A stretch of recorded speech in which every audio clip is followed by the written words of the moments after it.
Kakak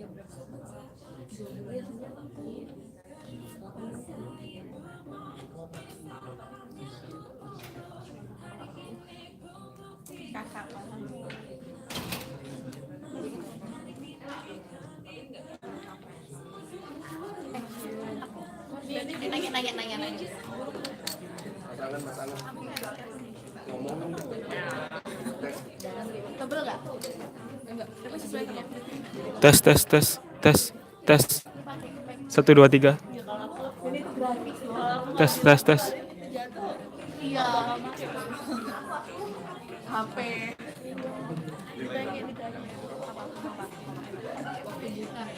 Pakai. Bisa. Kok pakai fondasi ya? Kamu pasti pakai cat yang warna kayak gitu kan? Jawab Jasa, jawab dong ditanya itu. Jangan ya, kamu dengarkan dari ini. Kamu kayak contouring gitu loh, makanya kayak jelas. Terus kamu bibirnya tuh even contouring jadi kayak Senyum, jawab dengan senyuman. kayaknya tuh film sih bibirnya. Bibirnya film. Enggak sih, itu cuma vaselin doang. Gua sendiri.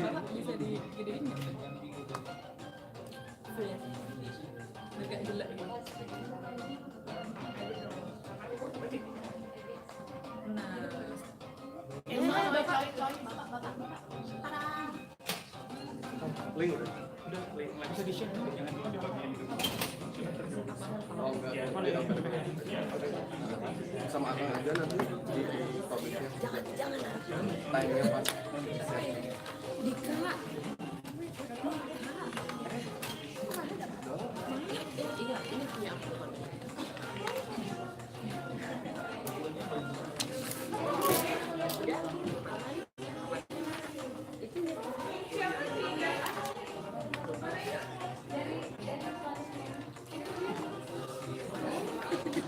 Enggak ini dong. Enggak apa namanya? Ininya. Iya. Spidolnya enggak kemarin. Ini dong. Oh, tentu saja. Pada sama. Kok jadi ke sana ya? Iya. Iya, drama. Terus sampai kemarin ada yang ketinggalan kelas itu siapa ya? Kebodohan. Baiknya enggak dia baiknya tuh ribet. Jangan lihat aku. Kita baca ininya. Makanya enggak gampang buat Dia tuh ngamuk sama kamu, bukan ngasih tahu.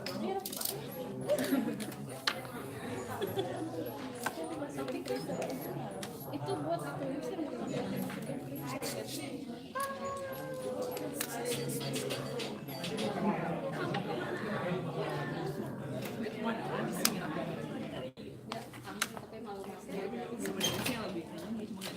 Iya sih ya, cuman Cuman aku kayak lain lah ya.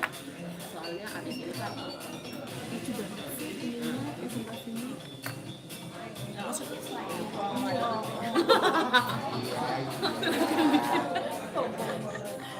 dia sombong banget dia kan menghilangkan Share. Udah. eh Cuma pasti jadinya itu simbol kan salah di sini.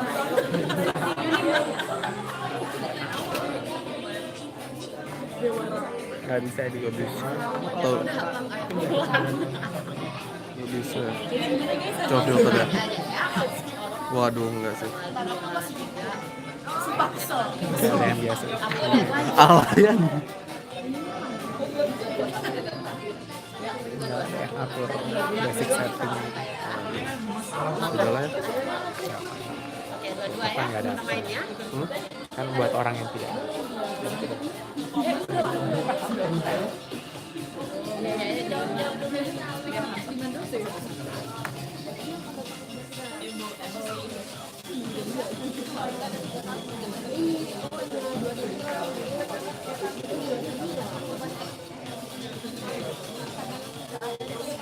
Cadangan kedua di invest apa? Invest apa?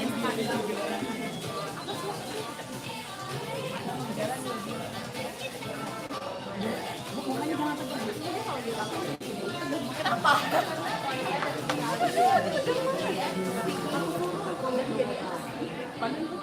Intro stop. Udah belum langsung. Kenapa kamu nggak minum Japet? Kenapa kamu nggak minum obat? Apa dong makannya? Dia makan apa sih? Oh, nasi goreng kamu kasih sebelum aja biar aja panas gitu kan. Kayak sebelumnya aku udah diajarin. Misalnya ramen pedas.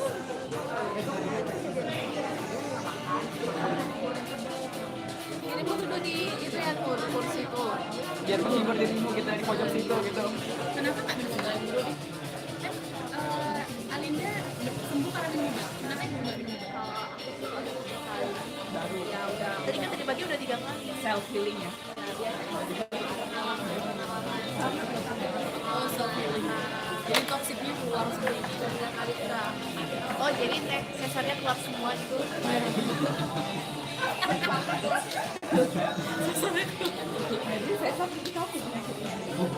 Sesarnya dalam bentuk air tuh ada.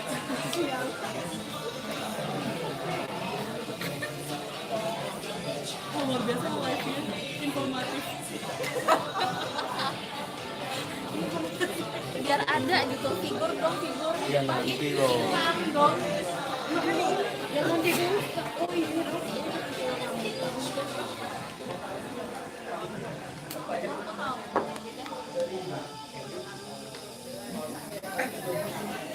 Kan kenapa orang-orang tegang hari ini? Iya ya. Presentasi nggak Bu? Presentasinya. Kenapa sih kita kalau ada event-event ini selalu nggak bareng gitu, bilang kita tetangga.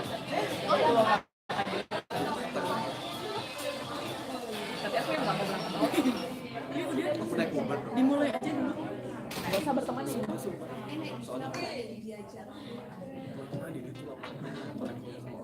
Kenapa udah? Kadang gitu kalau dia accept dia mungkin orang baru semua.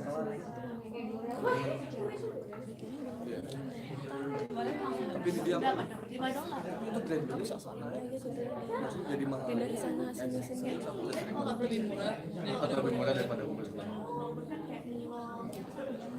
aku pernah 2 kali nggak ada nabinya. Dia udah bilang dia live. Tapi udah nyampe. Akhirnya ke ini mau nggak mau cancel kan. Abis itu diambil duit ke $7 2 kali.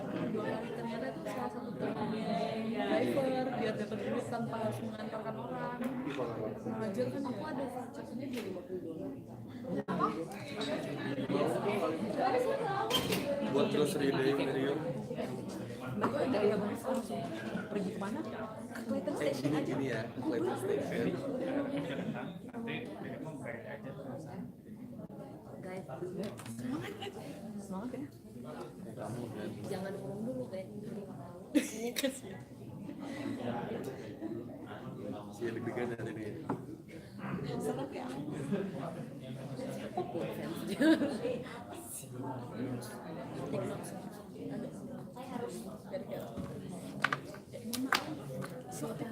Saya dulu dong.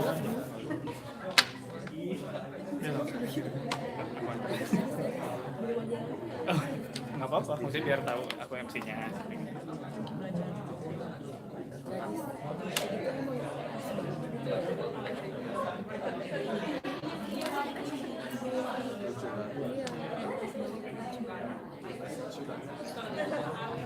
eBay is like beli adaptornya jadi karena nggak ada ini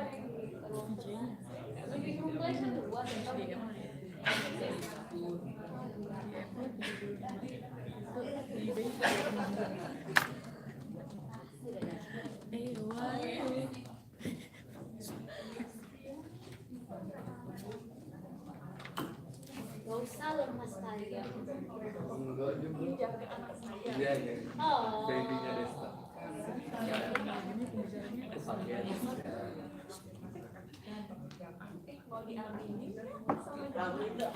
Please. Jamaah amini.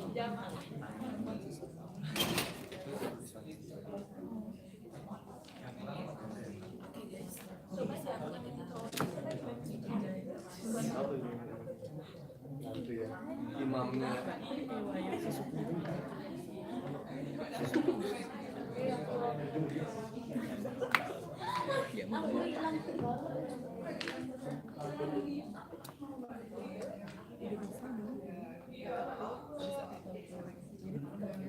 Setelah dia update itu, dia harus balik ke internet untuk mengupdate sesuatu yang tidak bisa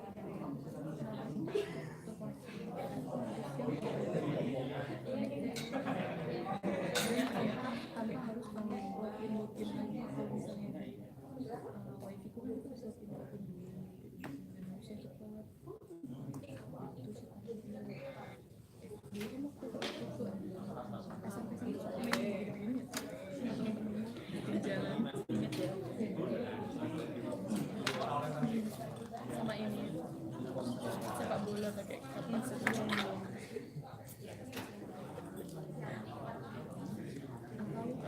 main orang-orangan gitu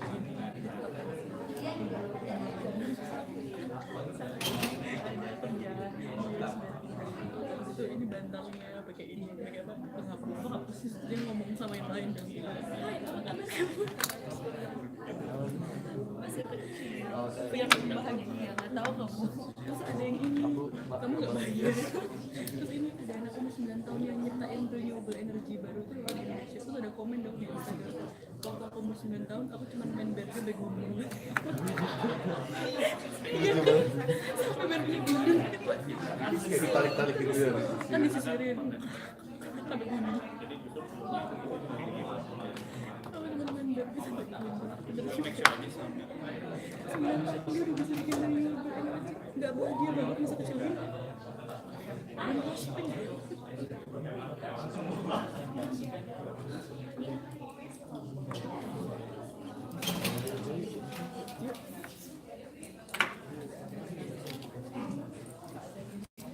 Hey Julie, how are you? Hey. Thank you. Did you finish your assignment? Tanya assignment. How's your assignment? savage What a way to break.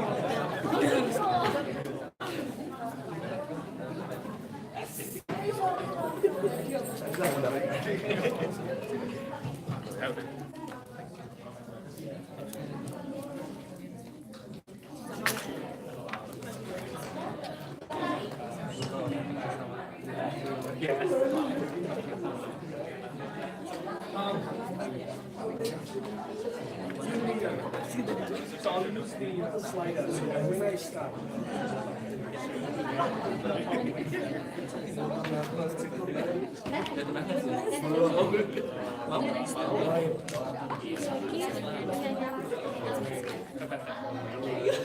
di dalam bapak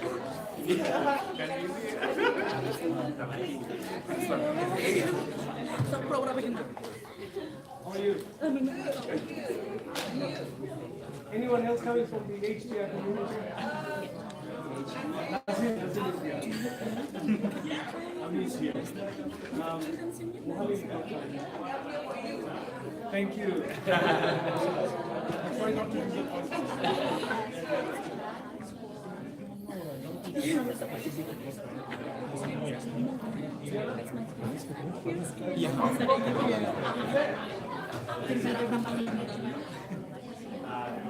Harusnya colok mic yang buat ngerekam gitu. Oh itu oke. Oke. Bye.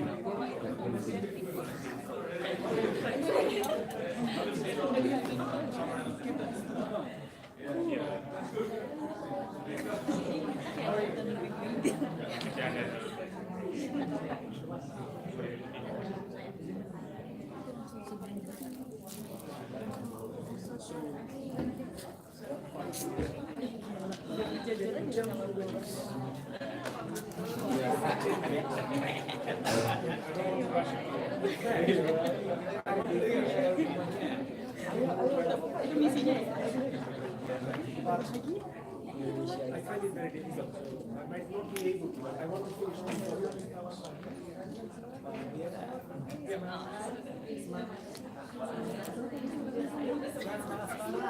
I will stay. Yeah, I'll stay.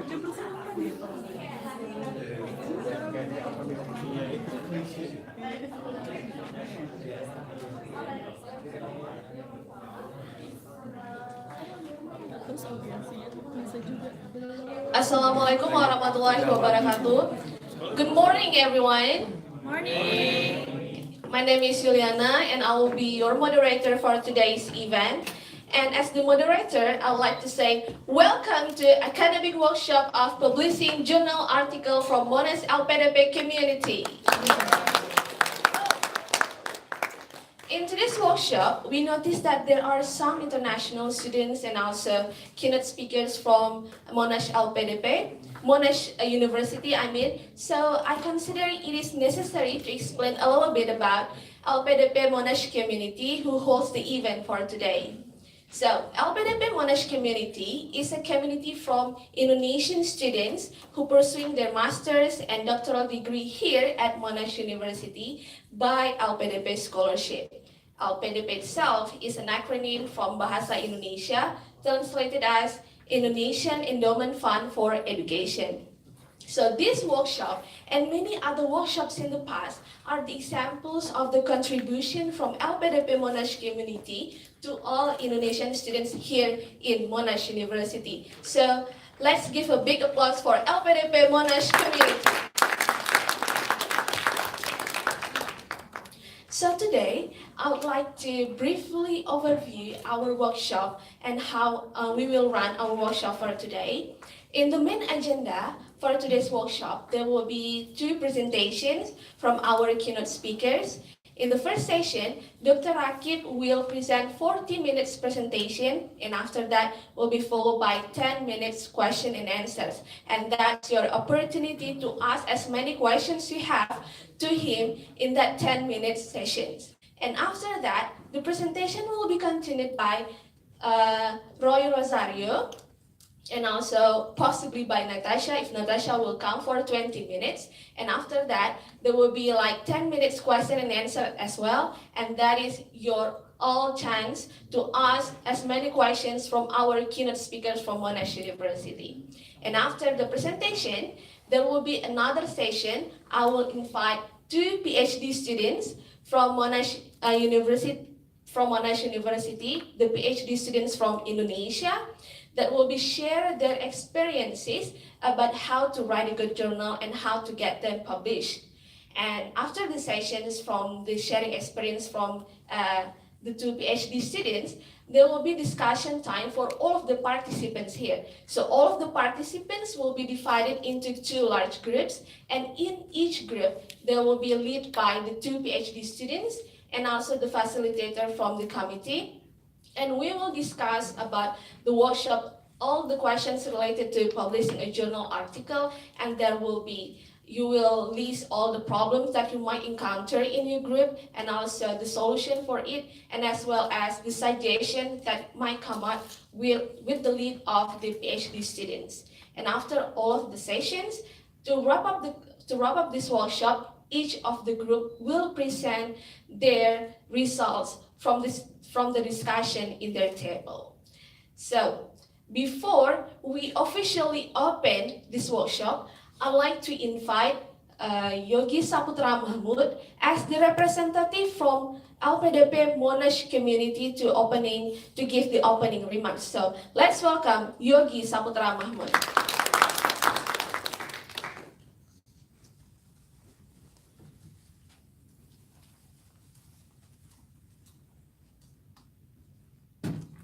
Good morning, everyone. Assalamualaikum warahmatullahi wabarakatuh. First of all, I would like to acknowledge Wurundjeri people of the Kulin Nation, who are the traditional owners of the land on which Monash University stands on. First of all, I would like to say thank you to Mr. Ezra Prabowajati as the president of LPDP Monash community, who has given me the opportunity to stand here to give opening remarks. I would like to make use of this opportunity to especially to appreciate the academic team of LPDP MONASH Community, Mind Division. Terima kasih untuk semua teman-teman divisi Mind, as well as the current committee of the current project event or the current event, LPDP Academic Workshop. Thank you very much for the project leader, Mas Angan Yudo, and the team. Secondly, we also would like to express our gratitude that we are able to invite Dr. Rakib Chaudhary, one of the most popular Monash University lecturers among Indonesian students, as well as Mr. Roy Rosario as the Vice President of Monash Postgraduate Association, as well as the editors of Exchanges, the interdisciplinary research journal. I also would like to express gratitude to two PhD students, Mbak Ami as well as Mas Iwan, for being able to present the presentations. Hopefully we can gain insights as well as gain benefits from this session, and hopefully we can also apply the knowledge in the near future. As well as hopefully I also hope that this session, this event can be a great milestone for us, for our great partnership between LPDP Monash Community as well as Monash University and Monash Postgraduate Association. Thank you so much.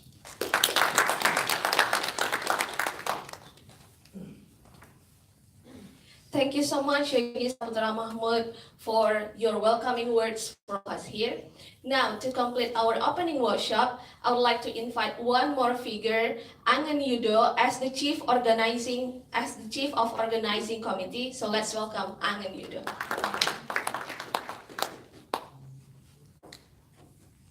Good morning, everyone. Assalamualaikum warahmatullahi wabarakatuh. Welcome for our event. Enjoy this event. I would like to say gratitude to our committee. On behalf of our committee, I would like to say thank you that having this kind of workshop. And then, as a student, we always want to disseminate our ideas. Our assignments become the journals. So through this workshop, I would like to say that I hope you can connect the ideas that you have from your assignment into the journals so that everyone could disseminate the ideas into the well-recognized journal or international journal. Thank you for coming, and then without further ado, let's enjoy the workshop. Thank you.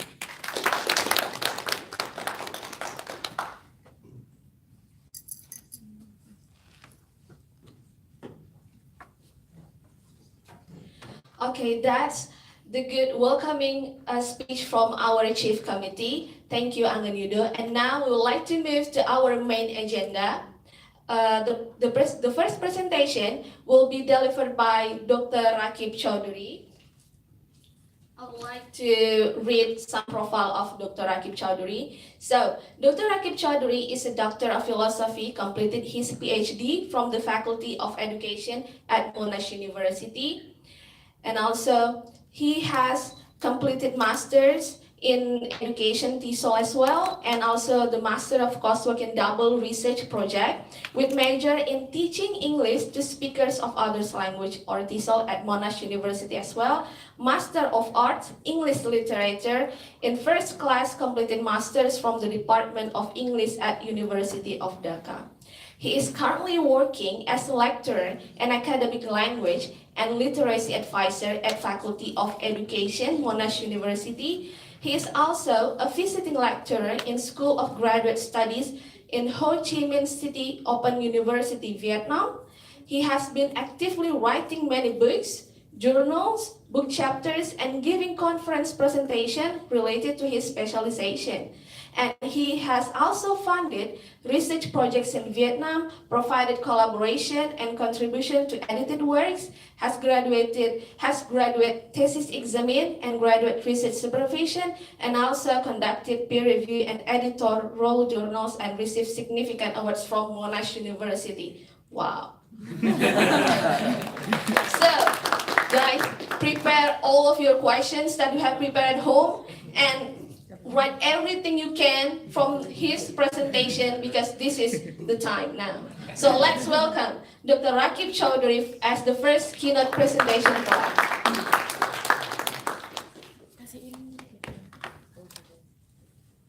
Right, can you hear me?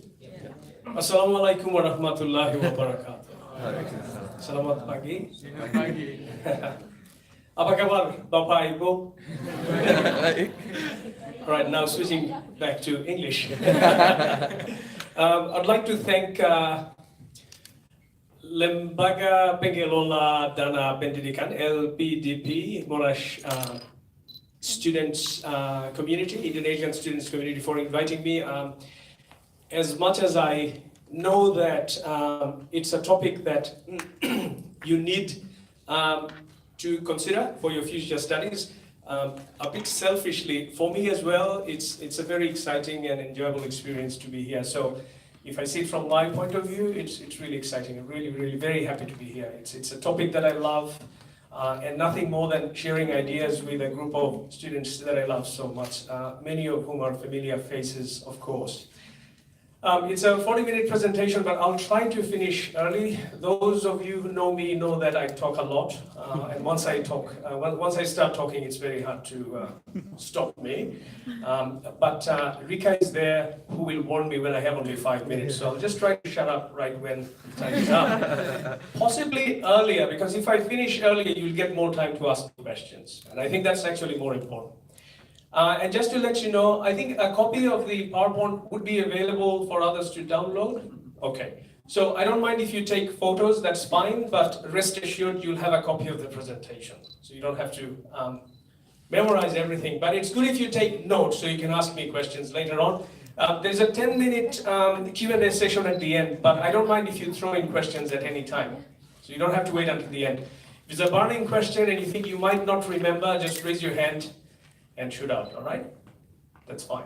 So 40 minutes, we start now, and there are 3 main parts to the presentation, and that is based on the terms of reference that Rika and Yogi shared with me the other day, and I'll try to cover all of them.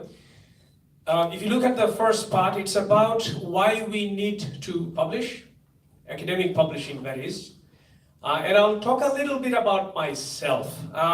As I was introduced by Juliana, I'm just like you. I came here as an international student. I did my master's in TESOL, and then I came back once again, and then I did my PhD. So it's been a while here, but I started just like you. So that's where I'll talk about my story.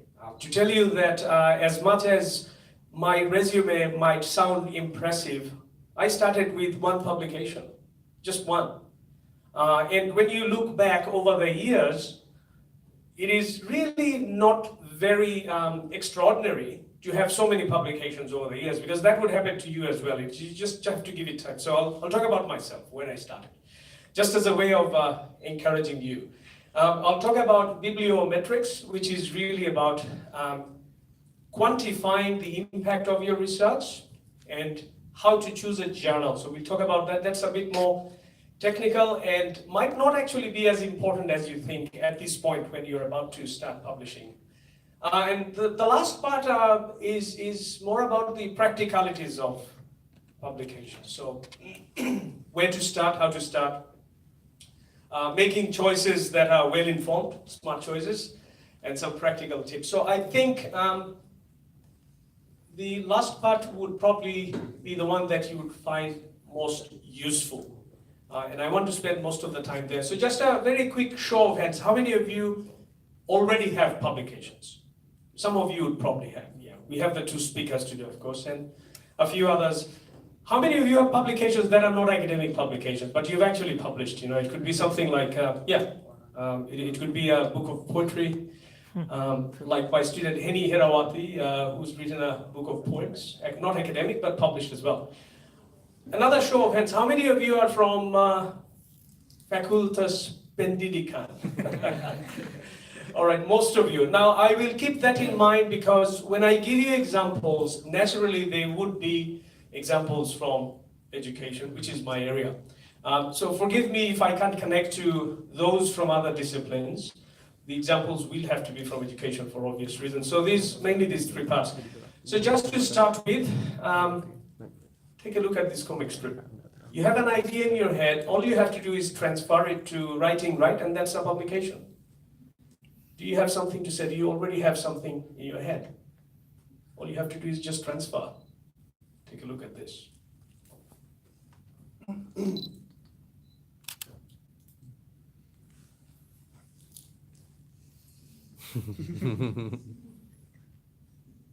what about this one here? Some of us may have tried something like this. So all you have to do is just transfer from the head to the screen. If there's an easier way of doing this, we don't need this workshop. But we need one because this doesn't work. So what we'll do now is I'll do a very quick needs analysis before we start, just to get a feel of what concerns you, so I can address them in the rest of the presentation, okay? And we'll use technology for needs analysis. So I want you to answer one question here. What is the biggest challenge for you in getting published? Okay? And this is how we will do it. I want you to send me a text message and we will share that publicly. Don't worry, your names would be hidden, so we wouldn't know who's saying what. So be very honest. I just want to get a feel of what concerns you, all right? So this is what you do. You send a text message beginning with 6 digits in the body first. 11, 45, 11, so that's in the body of your text message. And then you put a space, and then you write your answer. It could be just one word, it could be 2 or 3 words, but don't write a very long sentence. Okay. And then send it to this number. I'll give you a couple of minutes for this, just to sort of crowdsource some of the things that you think are obstacles to getting you published. You might not have cellular coverage in this room, but that's fine. Let's see if it works. I'll give you a couple of minutes.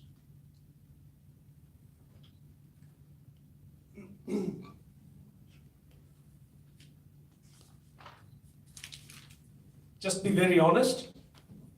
If you haven't published yet, what's stopping you? What do you think is the biggest challenge? What is it that you're scared about?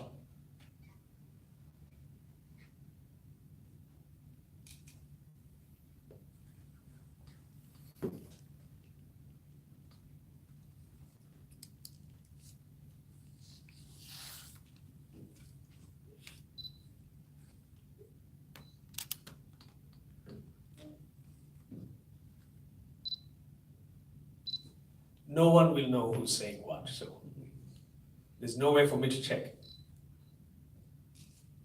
Maybe a few more seconds and you'll be done, and we'll check the answers together.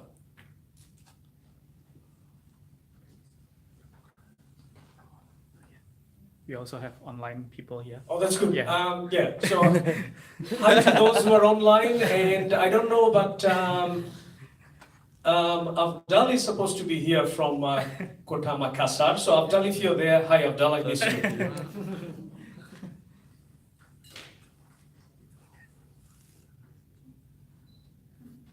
All right, you don't have to do this, but if you do, we'll just have your responses.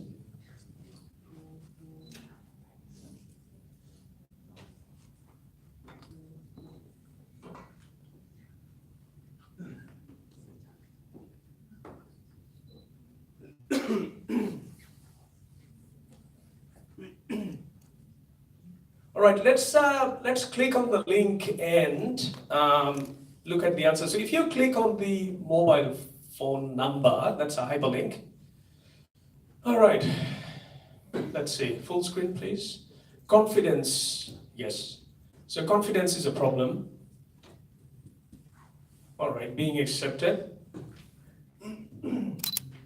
Time, inspiration. Time might be a bad excuse. Inspiration is a good one. Okay, quality, lack of confidence. All right, yeah, that's a big one. So whether it's worth publishing, right? Whether it's good enough. Academic writing absolutely is a big challenge. We are all writing in a language that is not our first language, absolutely. Content, grammatical structure, academic English, absolutely, yes. Find the problem. So identifying a topic, right? Identifying a researchable topic, a research-worthy topic, very important.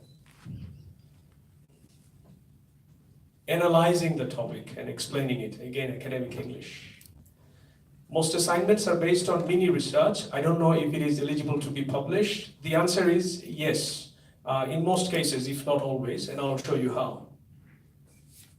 Unauthentic, yeah, okay. So am I being original enough? Or someone else has already said it, right? Catching up with recent findings, yeah. So being aware of contemporary research, okay. That's very important. Getting a lot of reviews. Probably not a big problem. Low quality writing, getting rejected. I still fear getting rejected after many years of publishing, and I do get rejected. That's the beauty of blind peer review. Because a blind peer reviewer will treat me the same way as Professor Alistair Pennycook or someone else. Because there's no name, okay? Rejections, yeah. Where to submit, how to write a journal. Okay, so we will address most of them. I'll just wait for another few seconds to see if there are others, but I'm getting a sense of some of your main preoccupations and questions that you have, so we'll talk about that. Anyone's answer missing here? Anyone texted whose response isn't showing? That might be you haven't entered the number correctly. Okay, I think that's it. Let's go back to the PowerPoint, thanks. Now, those of you who haven't responded, or those of you who have responded, pretty much all of you, do you agree some of these are to do with your academic writing? Quality of your writing, finding a topic, you know, whether it's good enough to publish or not, finding the right journal, time, what else did we have? Reviews, fear of rejection, right? Okay, so we'll talk about all of these things. They're all pretty much covered. All right, so why academic or scholarly publishing matters? Start with that. This is not so much to convince you that it matters, why it's important, because it is important, otherwise you wouldn't be here early morning on a Saturday. So I'm not trying to convince you, I'm trying to show you that it matters probably in more ways than you think, okay? So there are kind of three sets of reasons why academic publishing matters, okay? First one is the very selfish reasons that we have. Applying for scholarships, jobs, promotion, golongan. We have to do it very selfish, okay? So these are the obvious reasons why we do it. There's nothing wrong with that. There's nothing wrong with that, okay? Obvious reasons. But there's a lot more. It's to establish yourself as an expert in your area. So someone like Nazil, who's doing his PhD, will understand that generally better than someone who's doing a master's and hasn't written a thesis.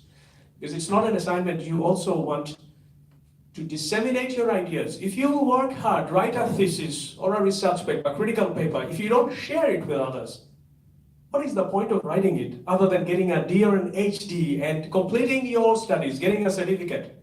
That's it. You can share your good ideas, your hard work with others.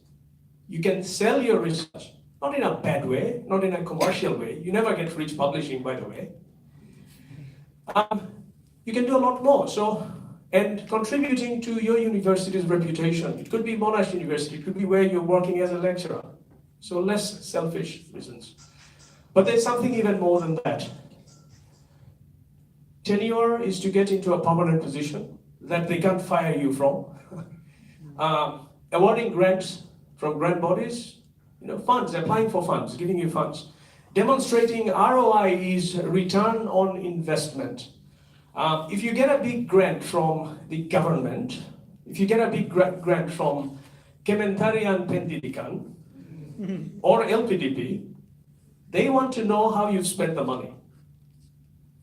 And you know, that one way is to show that you've actually produced something. You haven't done something, you've produced something. That's another one. Identifying areas of strengths and weaknesses. Okay, so your research actually investigates problems, finds out what needs to be done, and that sort of feeds into policies, government policies. So in Australia, we have ERA, Excellence in Research in Australia. They inform government policies. So this is, if you look at the continuum from the more selfish to the more generous side of things, there's a whole lot of reasons why you should publish and how your publication matters, all right? My first publication, there you go. It's been a while. No one reads it anymore. And when I read it, it sort of feels like someone else has written it, okay? So here's the thing. This was written in 2000. I already finished my master's 4 years ago. I was already a lecturer at a university, this university, Dhaka University, for 4 years. And I was teaching, I had the teaching experience. So it was kind of based on my readings, but it was also based on my experience, okay? And I wrote this when I was doing my second master's here, just like a lot of you are doing here today. Master, you know, in TESOL, MONASH University, in the old building, of course, same campus. And it was based on my final assignment for EDF 6233, Theory and Practice on TESOL. We don't have this unit anymore. So this would be equivalent to 4610 or 4611. Right? And it was compulsory, it was a core course for TESOL units. So it was based on my final assignment, which was a critical essay. It wasn't a thesis, right? Look at the topic. Teaching grammar in the EFL class, rethinking. It's nothing special, but you know, at the end of the 90s, it was a big deal, okay? The question of, you know, CLT takes over, grammar suddenly kicked out. Is it good or bad? Should we teach it? Now there's a backlash. Now, contemporary scholars say grammar is actually good. Those of you, Julie's here, doing my 5642, you would know that we talk about focus on form and form focus instruction. It's all good, so it's coming back. Back then, it was a big deal. But the point here is it was based on a critical essay. It wasn't based on empirical research. There was no data collection. I didn't interview any participants. It was based on a critical review, it's just like that. So start thinking about what you can do, something similar to that. And then I was on Aussie, I went back home, had to stay there for 2 years. I started thinking about a PhD, and for a PhD, you need more publications, especially if you want a scholarship. Okay. So my second publication came out while I was actually still here. It was actually written while I was here, but it was published after I returned the next year. Okay. So the first publication was Dhaka University Studies. We'll just go back for a student. So this is a local journal. Okay. It is the top journal in Bangladesh from public universities, but it is a local national journal, not an international one. It is a good journal. It is a peer-reviewed journal. You know, impact factor, I don't know, I don't care. I still don't, to a large extent, and I'll explain why. The second one was still local, but it was actually produced by an association that had its network across many Asian countries, Southeast Asian countries. So that's the Asiatic Society of Bangladesh, which is where I am from. So it's kind of semi-international, local as well, right? I needed a bit more, I thought, to get a PhD scholarship. And because I did a minor thesis, actually a double project, that was a major thesis, but it was a master's thesis nonetheless, 16,000 words, I turned that into my third publication, and that was my first international publication, AJE. All right, look at the topic. The second one is about CLT. So CLT 2001, CLT was really hot in the 90s. So in 2001, it was still very hot. It was a big topic. If you write a paper on CLT now, you have to be very careful. Otherwise, people will say, oh, this is so old. This is so 20th century. We don't talk about that anymore. Question of culture.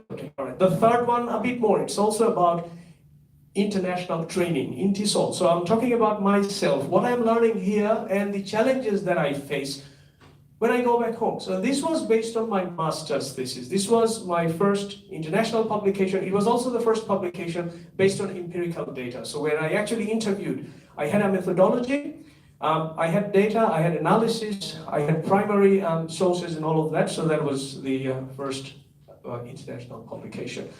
Eventually I got a scholarship 2004, I came here to do my PhD. And then, you know, I look back, it's been a long time. So once again, the numbers might seem extraordinary, but this is what all of you can do. We start with one, and then the second one, and the third one. And then you look back 5 years later, and you see, I've done a lot, but yeah, I had 5 years, that's fine. So just one thing at a time, take it easy. So very quickly, publication process. So whenever you see this blue arrow, it means I'll talk about this in the next slides. Okay, so there's more coming up. So very quickly, what is the publication process? How does it happen? What's the cycle? Okay, just take a look. You would probably know most of this. You choose a journal, and we'll talk about how to choose a journal. You write and submit manuscript, easy. You just write and submit manuscript. If it's too hard, you just bang your head on the computer monitor so that the ideas will transfer. If not now, maybe in 5 years we will have that technology. And you will think, this workshop was so redundant. You didn't have to come here on a Saturday night. Most of you would probably still be in bed this morning. So write, submit manuscript. When you send it to a journal, the editor will make a decision. This is not peer review. That's a very quick decision about whether it fits within the scope and the agenda of the journal or not. So they'll say, all right, okay, we'll consider it. I'm sending it out for peer review. Or they'll say, sorry, it doesn't fit in, or it's an old topic, or no one cares about this anymore, but they'll say it in a nice way. Okay, so immediate acceptance for peer review, not for publication, or immediate rejection. And then peer review can take a long time. It can take up to 6-7 months. You just have to wait. You can give a gentle reminder, but nothing more than that. Some journals are faster than others. I do peer reviews all the time. I usually do it very quickly, but sometimes I say I can't do it. But sometimes I say I'll do it within 2 weeks, and then I just can't. So it can take long. And then revisions. So be prepared to do this ad nauseum. What does ad nauseum means? Yeah, annoying, yeah. But literally, annoying, yeah. Literally, it means until you vomit. So if it's accepted, usually you'll have a long list of things to change before it is finally accepted for publication. So you have to work on that until you vomit, pretty much, all right? It can be the most annoying thing, but you just have to have that patience. And then finally, it's accepted for publication. Copy editing means it is proofread, okay, by a copy editor. And then it is sent to you back and forth, back and forth. Typesetting means it is actually formatted using the form, the font and the pagination and the format and, the paragraphing and everything else. Sent to you again, reviews, go back, final proof comes back to you, missing references, missing page numbers, this and that, punctuation, all these crazy little tiny things that you thought you had taken care of, right? And finally it's published. So from point 1 to the last point, it might take as long as a year, it might take a year and a half. If you're lucky, it might be 6 months, you never know. This is the second part of the interview. How are we going in time, Rika? Do you think I'll be able to finish in 10 minutes? I have more than 10 minutes, right? Okay. So the second part, this is, how do we choose a journal? How do we know one journal A is better than journal B? How do we know that? We know that from common sense. We know that from our lecturers. We know that from the citations we ourselves have made. We know that from common knowledge, right? And in most cases, that is fine. So if you're in TESOL, you know TESOL Quarterly is one of the top journals, right? You don't need to know the ranking of it. You don't need to know about the citation index. You don't need to know about the impact factor. You don't need to know about the H index of the authors writing in TESOL Quarterly. Okay, you don't need to know that. But these are some of the metrics. These are the ranking tools. Okay, some of these indicators. And we'll go through the first, actually the ones in the middle, H index and impact factor, not the other ones because they don't. The first two are the most obvious ones, we know it. So publication count is simply a number. Well, they're all numbers, and there are problems with that. There are benefits of that, there are problems of that. So publication count is, I've written such and such number of books, journal articles, book chapters, reviews, etc. Just a count, simple count. Citation count is the impact that you've made, the influence that you've made. So how many times people have used your publications in their publications? And it's tricky because it can't be any publication. It had to be indexed by, there are 3 or 4 systems, including Scopus, which is what we use usually. If they're not indexed, then someone may have cited, but it won't count. That's very tricky, okay? So citation count is how many times people have used your work. Not necessarily praising it, appreciating it, maybe criticizing it, but that's also good. Then we have H index and impact factor. The H index is, in a sense, qualitative and quantitative. So publication count is purely quantitative, right? How many? Citation count is also quantitative, because it's also how many times people have cited you. But it is kind of qualitative because it is, if it is good, then they will cite you more, right? If it is good, so it's about quality as well. Although it doesn't work that way. The H index or the harsh index is a combination of both, quality and quantity, but it is still a number. And there are problems with the H index that I'll talk about. The impact factor, or the JIF, journal impact factor, or just the IF, is the most important one. That's what tells you how good a journal is. And again, not necessarily a better journal is a journal that is more useful. Not necessarily is a journal with a higher impact factor a journal that is more influential or will reach the correct audience, the right audience, not necessarily. And then we have CiteScore, SJR, and SNP. These three are from Scopus. There are other ranking tools or indicators. And some of these are very recent, very, very recent. In fact, the H index came out in 2004 when I started my PhD. Scopus came out this same year. There was no Scopus before that. Before that, there was only one, which was the Web of Science. That's the only one from the 60s. Impact factor, also in the 60s, so that's quite old, but some of these are very, very recent. So the first one, the most important one, the JIF, okay? Every journal indexed in one of the indexing services, and there are four of them actually, they are ranked.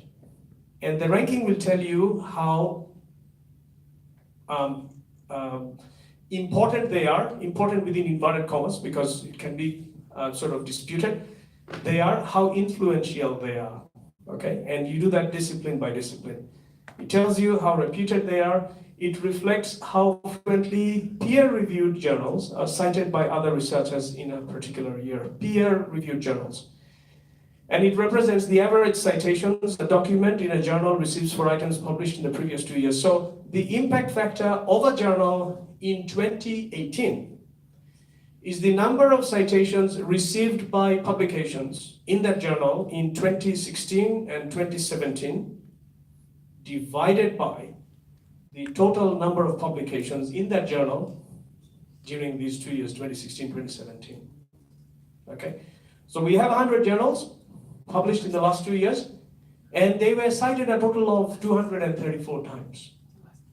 So the number is an average for all the journals, all the articles in that journal.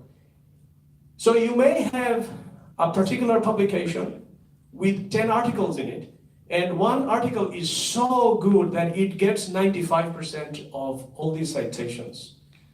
And the other 5% is distributed among the rest because people don't read them or they're not good enough or whatever it is. But everyone gets the credit because of that one journal. It is an average. So the journal impact factor doesn't tell you about the quality of individual journals.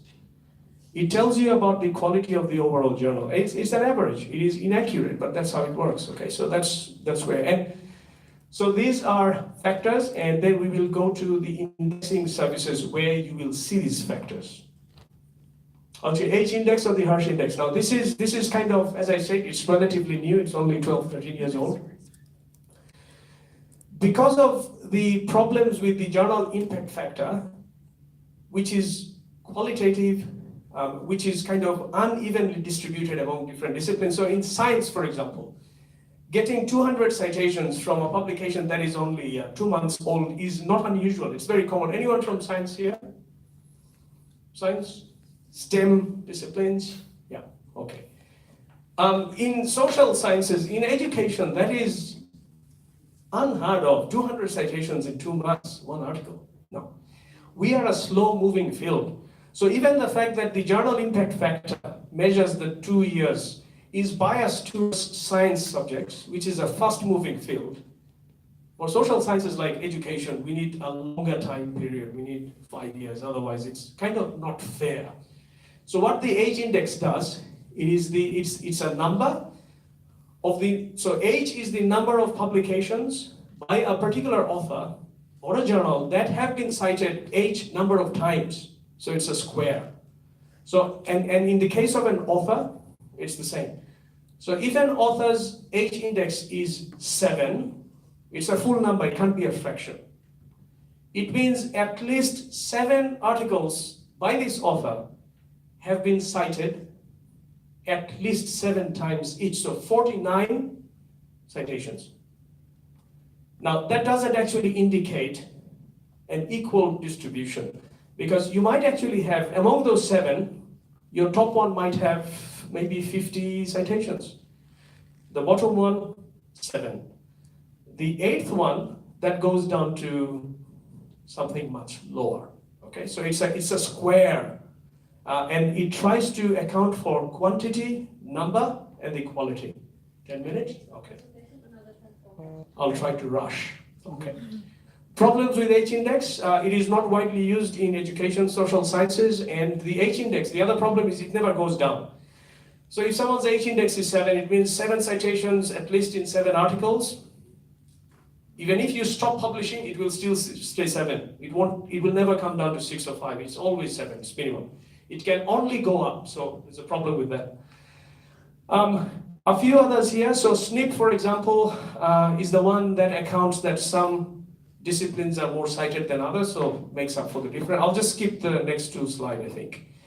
Okay, so this one is fine. So Web of Science and Scopus and Google Scholar Metrics are the 3 databases, indexing services, where you can use the general impact factor and the H index and all of these things to find out. So there's a link that I will share on the slide. I'm not showing it now. If you click on that, it will take you to our own library website, and that's where you can find out the relative importance of journals. If you want to cut through all the complex calculations and the algorithms and find something that you can relate to more often, I would recommend Ulrich's Web. It's much less complicated, more user-friendly, especially if you're working towards your first publication. This is where you'll get information about whether a journal is peer-reviewed, editorial board, the frequency of publication, and all of these things, without looking at the other statistics. Much easier to use. I'll skip this one as well.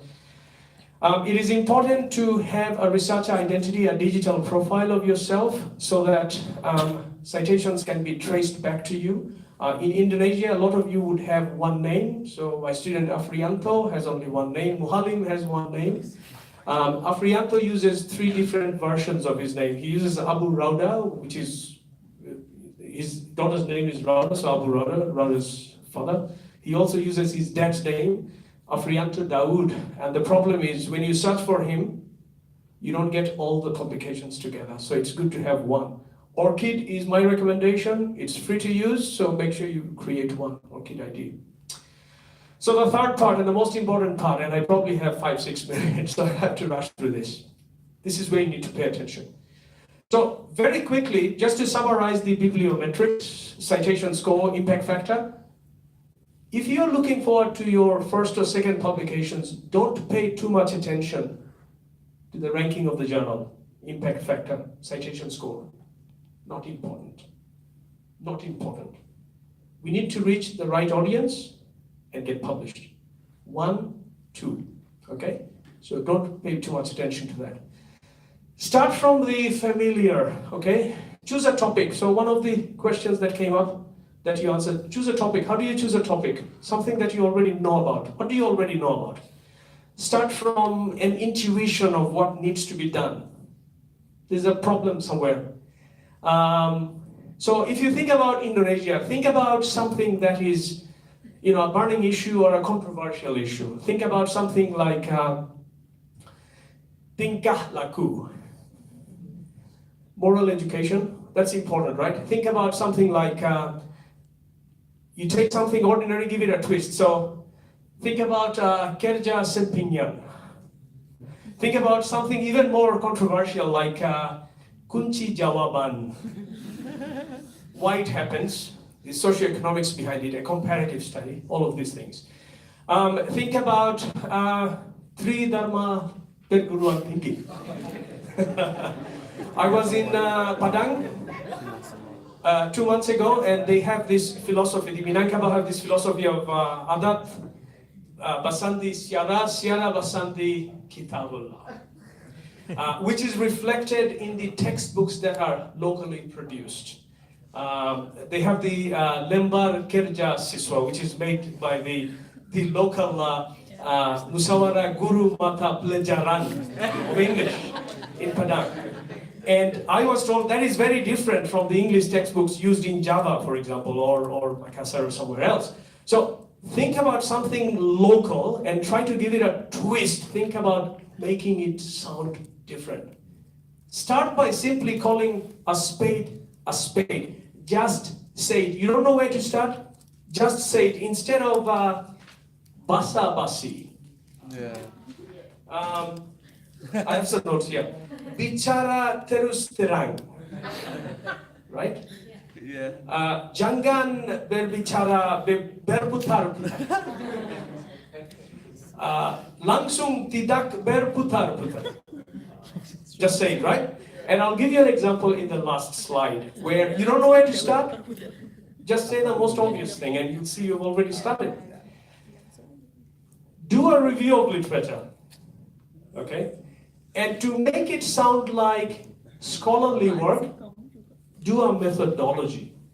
That is the difference between a journalist writing a report on kunci jawaban and a scholar writing an academic or scholarly article on the same issue, but this time you're using theories. You're using empirical data, otherwise you become a journalist. There's a difference, okay? Systematic. Follow the journal's style guide. Complete the checklist. Every journal has a checklist.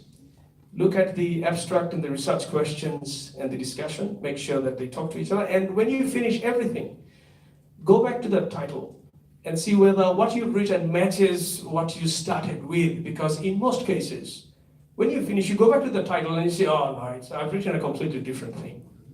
Change it, all right? It's good alignment between the three. Turning your assignment into the paper, okay? So that's what I did. How many of you have written a critical review of, anything? Critical review, an essay. I think all of you have done it. How do you turn it into your first publication?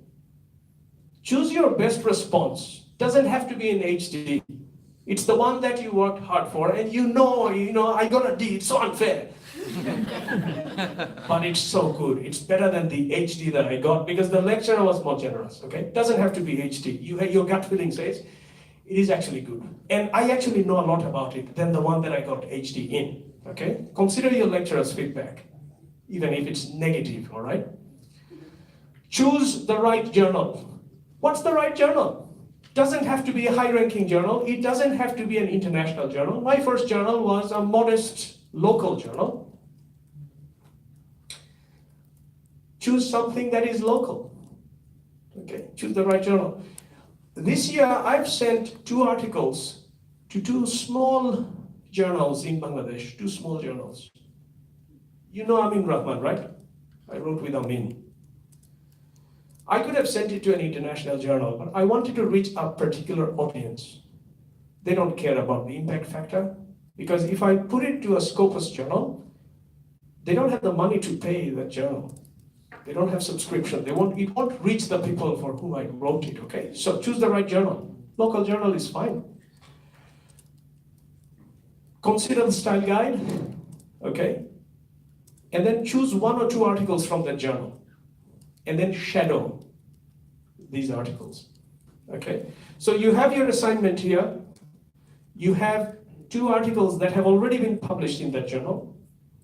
Just try to shadow it. If I had more time, I could tell you what I mean by shadowing. But in a word, try to replicate it, okay? Almost, not paragraph by paragraph. Look at the structure, look at the function of the different parts of the structure. Try to do it. You don't need to collect data for an article. Okay.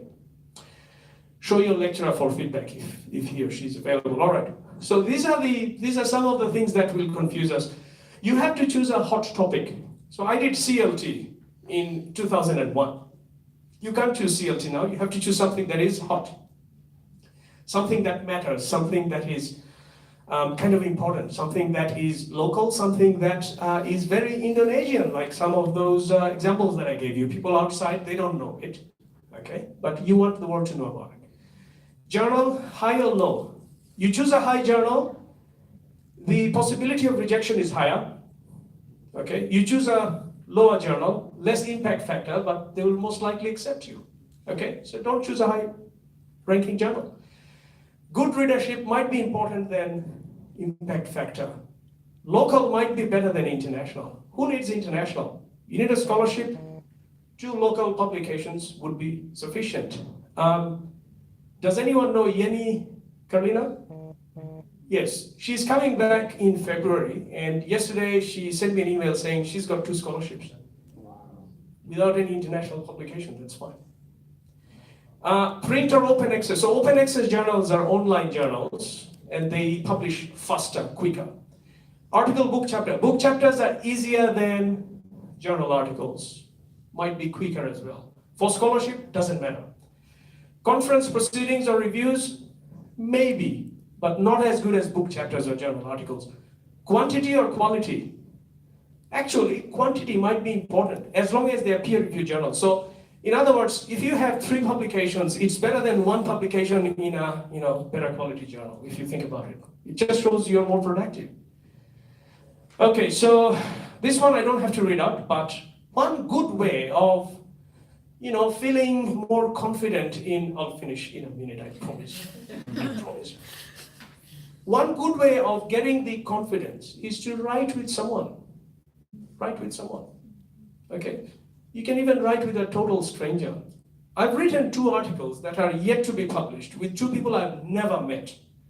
I came across them through academia, LinkedIn or Facebook, and they sent me an email and said, oh, let's write something, and we've written 2 of them, one from Saudi Arabia and one from Iran. I've never seen them. You can write with your supervisor.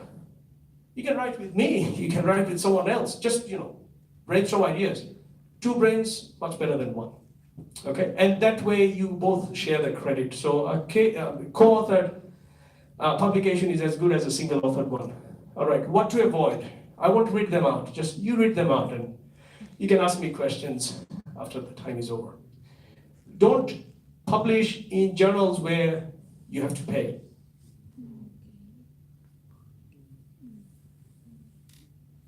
Don't say no one has done this before. Choose 1 topic. Don't choose 2, 3, 4 topics, squeezing them in together. It's 1 topic, keep it simple. The last one is very important. Never send the same manuscript to more than 1 article. It's a very serious thing. It's unethical. You'll be blacklisted for life if you do that.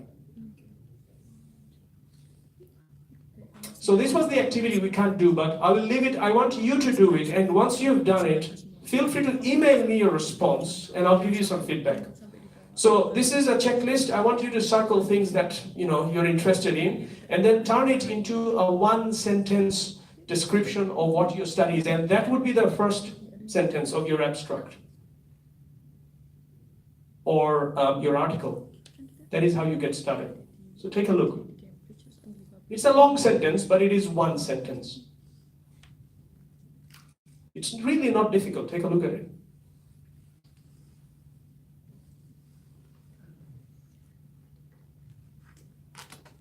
If you don't have a methodology, that's fine, but it is 1. Can you say that? You can all say that right now. If I had another half an hour, I would have made everyone write 1. I did that in UNP when I visited Padang. Everyone wrote 1 sentence in a workshop.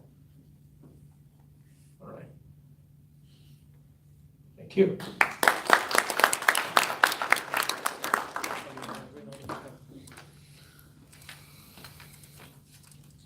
Well, that's the presentation from Dr. Rakib Chaudhary. I believe there are already many questions that you want to ask now to him. So let's reopen the session for question and answers. Yeah, we already have 1, 2. Okay. Yes, committee, you like to choose one? This one, that one. Yeah, started from the middle table. Good morning, everyone. Thank you very much, Dr. Rakib. It's very interesting presentation. My question will be how important it is to build our expertise in one field. Based on my experience, I haven't really noticed what things that I want to be expert on. So That's one thing. Another thing is how can we choose to make our local issue to be related and to be worth publishing in international discourse. Thank you very much. Okay, very good questions, Diana. Thank you. So the first one is how you choose a particular area to specialize on. At the beginning, if you are still on your first or second publication, then I think it is more about pronouncing yourself or kind of demonstrating yourself as an active researcher who does more than just submit assignments, get a grade, get the certificate, graduate, leave the university, go back to job, full stop, end of story, no more research, okay? So it is more about establishing the fact, demonstrating the fact that you are research active, rather than pointing towards the direction saying, all right, this is our area. So in other words, if you have 2 or 3 publications in 3 completely different areas, it's not a big problem. Eventually you will find your favorite one. It's easier for PhD students because they've already chosen an area, and within that there are 100 other areas, 100 more, but you kind of, your understanding of your interests become more sophisticated over time. But at the beginning, probably you don't have to worry about that. So you can write on 2, 3 different topics, that's fine. Does that answer your question? Okay, Diana. Second question was how you turn local issues into something that's global. That's very interesting, and I don't think I can answer that very quickly, but the point I was trying to make when I was talking about the LKS or the MGMP or the other very quintessentially Indonesian examples of what's happening in education is that these are less known to people outside. So if you're thinking about a publication, even internationally, I would say choose one of these and look at the presence or absence of such things in other countries. So MGMP, I think, is unique. The role of MGMP is really unique. So what if you make a comparison with what's happening in public collaborative forums of teachers in Australia? Do we have formal collaborative platforms like that? Is it government funded? What are the implications of having MGMP on the education in Indonesia that is happening that Australia could adopt? So that's probably one way of linking local with international. The other way is to use a framework that has been applied to understand something similar in a different country and apply that on MGMP and see what happens. But that would be of tremendous interest to international readers. So there you go. Okay, let's have another questions from corner of the table. Yes, Mas Firman. Firman, you don't need to stand, you can just sit. Yeah. Well, thank you. Yeah, hopefully I didn't get it wrong that you stated, especially when it comes to first publication, you're saying that the most important thing is not the rank, and what's most important is getting it published. And then you mentioned your experience that you published from local to semi-international and finally to international level publication. What if, in any case, that my first publication happened to be in a, let's say, semi-international or international level, but then I submit the script in the local level? I mean, isn't it a self-quality degradation? I mean, considering that we are here at MONASH with full access to, fancy resources. Yeah, thank you. That's a very good question, Firman. Thank you. The answer is no. It doesn't show deterioration of quality if you publish internationally or semi-internationally first and then you go back to local. Not at all. I'm doing that.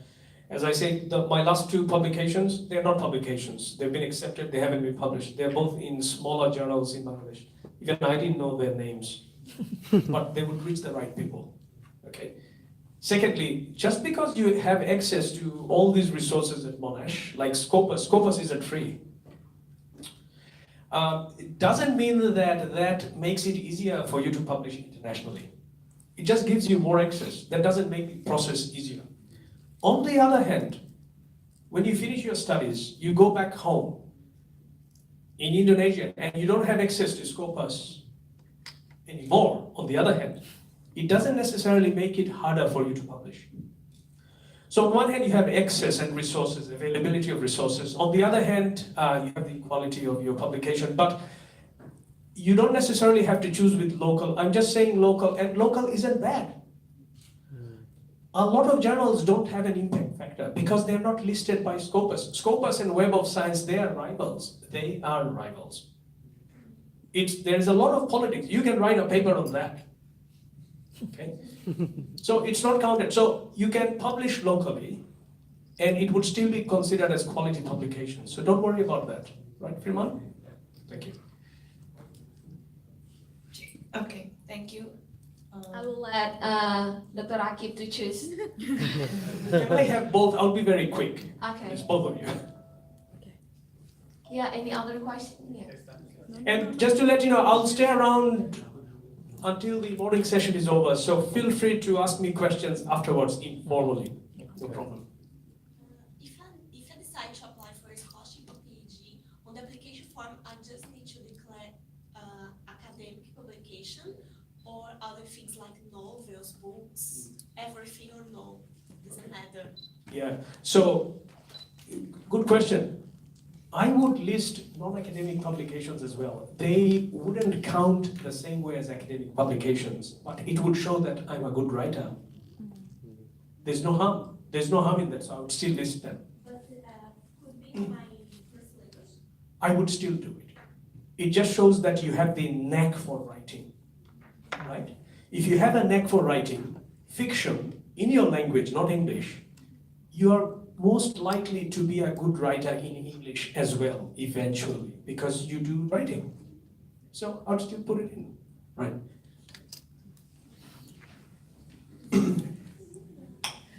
So thank you, Dr. Rakib. I thought that any academic publication should be in research base, but it's not. So what is the best way to change the methodology into something that is more eligible than that? Do we need to do a lot of references or something like that in our context? And the second question is it eligible for me because I'm the candidate master of applied linguistics, and if I want to write something in education or in psychology, do they think, the reader or like the journal publisher still think that I'm eligible to write that? Thank you. So the second question I'll answer first. You are not restricted to your discipline just because you're enrolled in a faculty. So the fact that you're in linguistics says nothing about what you're allowed to write and what you're not allowed to write. Absolutely not. You can write on anything, not a problem. You don't have to justify. What was the first question again? What is the best way to change the methodology? Okay, if yeah. it's not in So, research base? Yeah. Yeah. Thank you.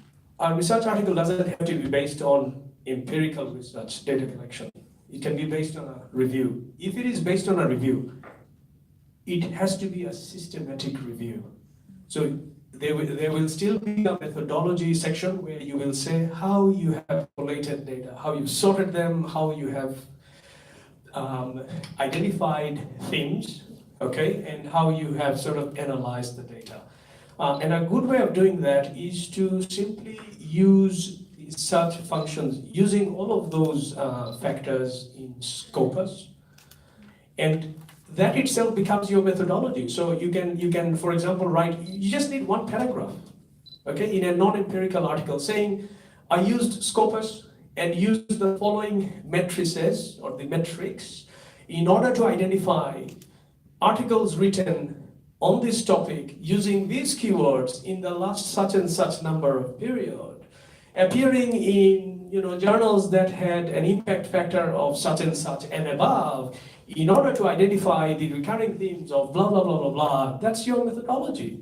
That's evidence of you being systematic. That is saying that I didn't just randomly pick up articles. The selection of articles was done very systematically, and they were critically reviewed and analyzed. There you go. Just talking about one or two paragraphs here, right? Yeah. Thank you. All right, one last question. Yeah, Desta. Okay, thank you, Dr. Akib. My name is Desta. Actually, I have two questions. The first one, how you made some connection for each publication, and also, do you start something new or just continue that you start before? So connection, do you mean? Between like your first publication. Oh, okay. unlike a lot of academics, my colleagues, I don't have one particular research interest that I have been building on over the years. So if you look at my publications, they're generally education, teaching, sociolinguistics, bilingualism, teacher training, etc. But it's not one that I'm building on. So they are kind of disconnected, you could say. So, I don't kind of cross-reference.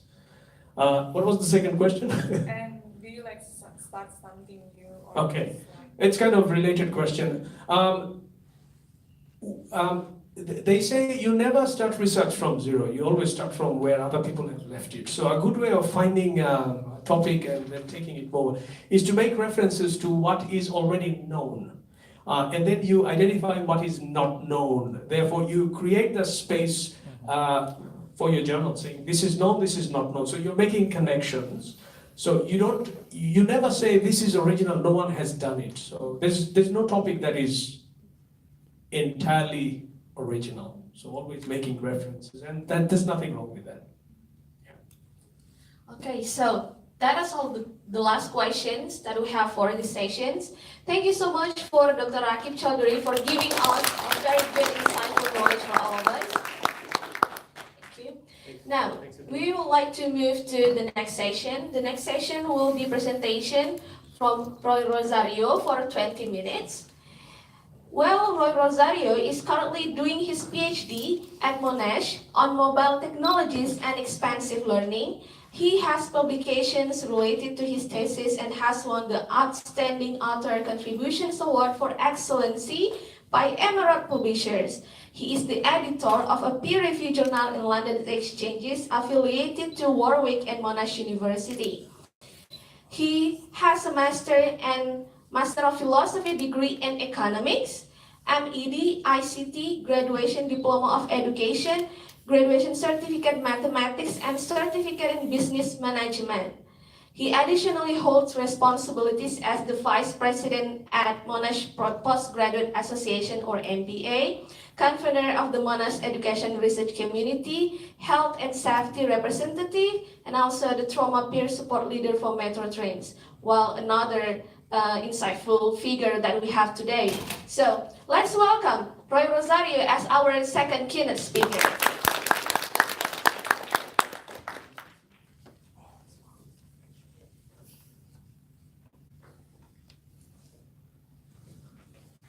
I don't know how to greet you all in I don't know how to greet you all in Indonesian, but I'll do that to you all to say good morning to everyone. And I'm grateful for this opportunity for coming here and talking. And thank you, Dr. Rakib, for that beautiful presentation on publication. And some of the things I want to talk is also around some of the topics that Dr. Rakib has spoken. That is good. And some I might go in a bit more of a detail. Mostly I'm trying to give you two perspectives. One is as a student or PhD student, or I know some of you are master students too. So I'll give you that perspective. And two is the editor perspective. I think if any of you master students are here and you think you cannot publish, I'm a very good example. Because I did my master's in education and I did a minor thesis and I used that to publish. And like Dr. Rakib said, you can also use not necessarily empirical, but I used a theory and used examples which I came up with and I published it in an international Emerald publication. And not only that, they said this is great and they gave me an outstanding award for that. And that's not empirical research as well. So yeah, I think there's a lot of opportunities for publishing. So let's talk more about it. So what I'm going to do is I'll quickly in this slide and talk to you about some things about the editor and then take you to a little flow chart, concept map, which will actually describe the whole peer review process that we've been talking about, which is so complicated and complex. And I want you to put yourself as the editor. When I talk to you about this, why? Because you know how you become very creative and you become very you say, wow, this guy's got some ingenious ideas. Because you go and put yourself in other shoes. Then you come back, you put yourself in your shoes. Then you go back, you put yourself in another person's shoes. And then you come back, so you can look at it from 3 different angles, and you come up with a 4th angle. So you need to put yourself as an editor and look at it from an editor perspective. Then go back, put yourself as a student. And I'll give you some examples as a student too, of how I worked with my publication. And I'm gonna just skip a few slides and go to the last, and if I have time, I'll come backwards. That way I don't miss out on the last few slides, because the last few slides are some tips on how you can use. So first of all, the Exchanges Journal is in London. I went to London about 2 years back through MONASH, and we visited Warwick University. And I found it amazing that the Warwick University had a journal for HDR students, just for themselves. And there was so much support for early career researchers. I think that is one thing that MONASH can still build on, which I think we need to. We prepared a 20-page report and gave it to MONASH and said, please do these things. This will really help our HDR students, higher degree research students. And one of that was collaboration with the journal and MONASH, and that's how I became an editor. So we went in and I started becoming an editor for the journal. So we use the Open Journal system, which is an online software management system for people to submit. So if you want to submit your article, you'll go to that learning management system and submit your article. And we manage everything in that OJS system, and then including the final part till it's finally published. So it's important you're familiar with that, because you will be going and using some of these OJS systems to launch, to submit your article. We have normally a senior editor. I'll talk from my perspective. We have a senior editor and we have an editorial board. So editorial board, we have about 8 or 9 of us, and the senior editor governs all of us. And that's the normal layout of it. We focus on early career researchers. Early career researchers are people who are already doing the PhD. It's probably mid-candidature and onwards. Even after confirmation, I would call them early career researchers, till almost 8 years after finishing a PhD. So even they are included as early career researchers. So we focus, the exchanges focuses on early career researchers. What that means is, if you're an early career researcher, you're more likely to be published in our journal, because we focus on those kind of people. And we have 2 issues, so not just 1 issue annually, 2 issues, so more likelihood of you miss this issue, next issue you're going to be published. It's a peer-reviewed journal, so we'll talk more about peer review as we come through. So we have 2 people who will read your article, and it's an open access. So it's a blind peer review too. So when it's a blind peer review, what it means, when we choose 2 people to read your article, like Dr. Rakib said, they have no clue who's written it, and they will just treat it like any other article. And if they don't like it, or if they think it's lacking something, they will let you know where it's lacking and what has to be improved on. So it's a double blind peer review, open access, anyone can access this. We don't charge any money, we don't charge any subscription fee, nothing. It's scholar-led, that means most of the ECRs, people who have completed the PhDs, lead this journal, and we don't take people who have not completed their doctorate or still doing their doctorate, is fine. So if you look at the editorial board, there's only 2 people who haven't done their doctorate yet, but in the editorial board, that's myself and Natasha Abraham, she's at MONASH as well. We are in the editorial board, though we didn't finish our PhD, simply because we were the one who spearheaded the collaboration between MONASH and Warwick.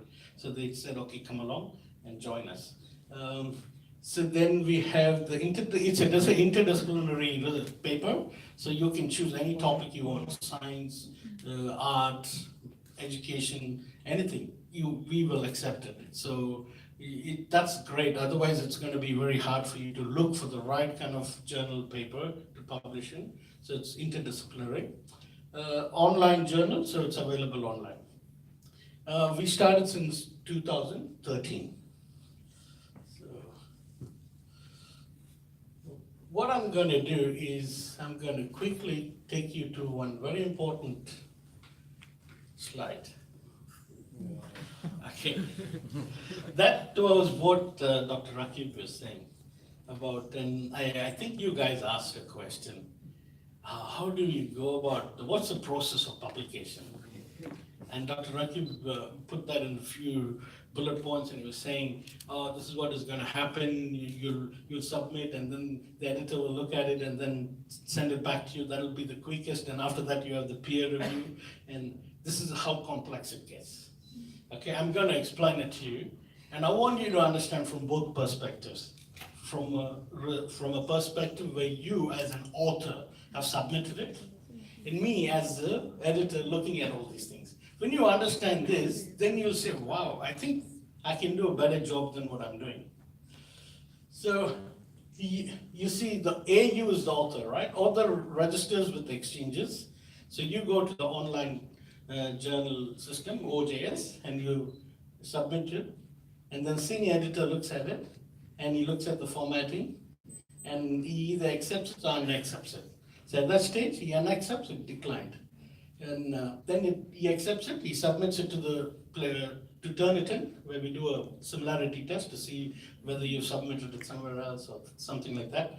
And then immediately he assigns it to accepts the submission after Turnitin or declines it. Then he moves it to the next stage, which is the review stage.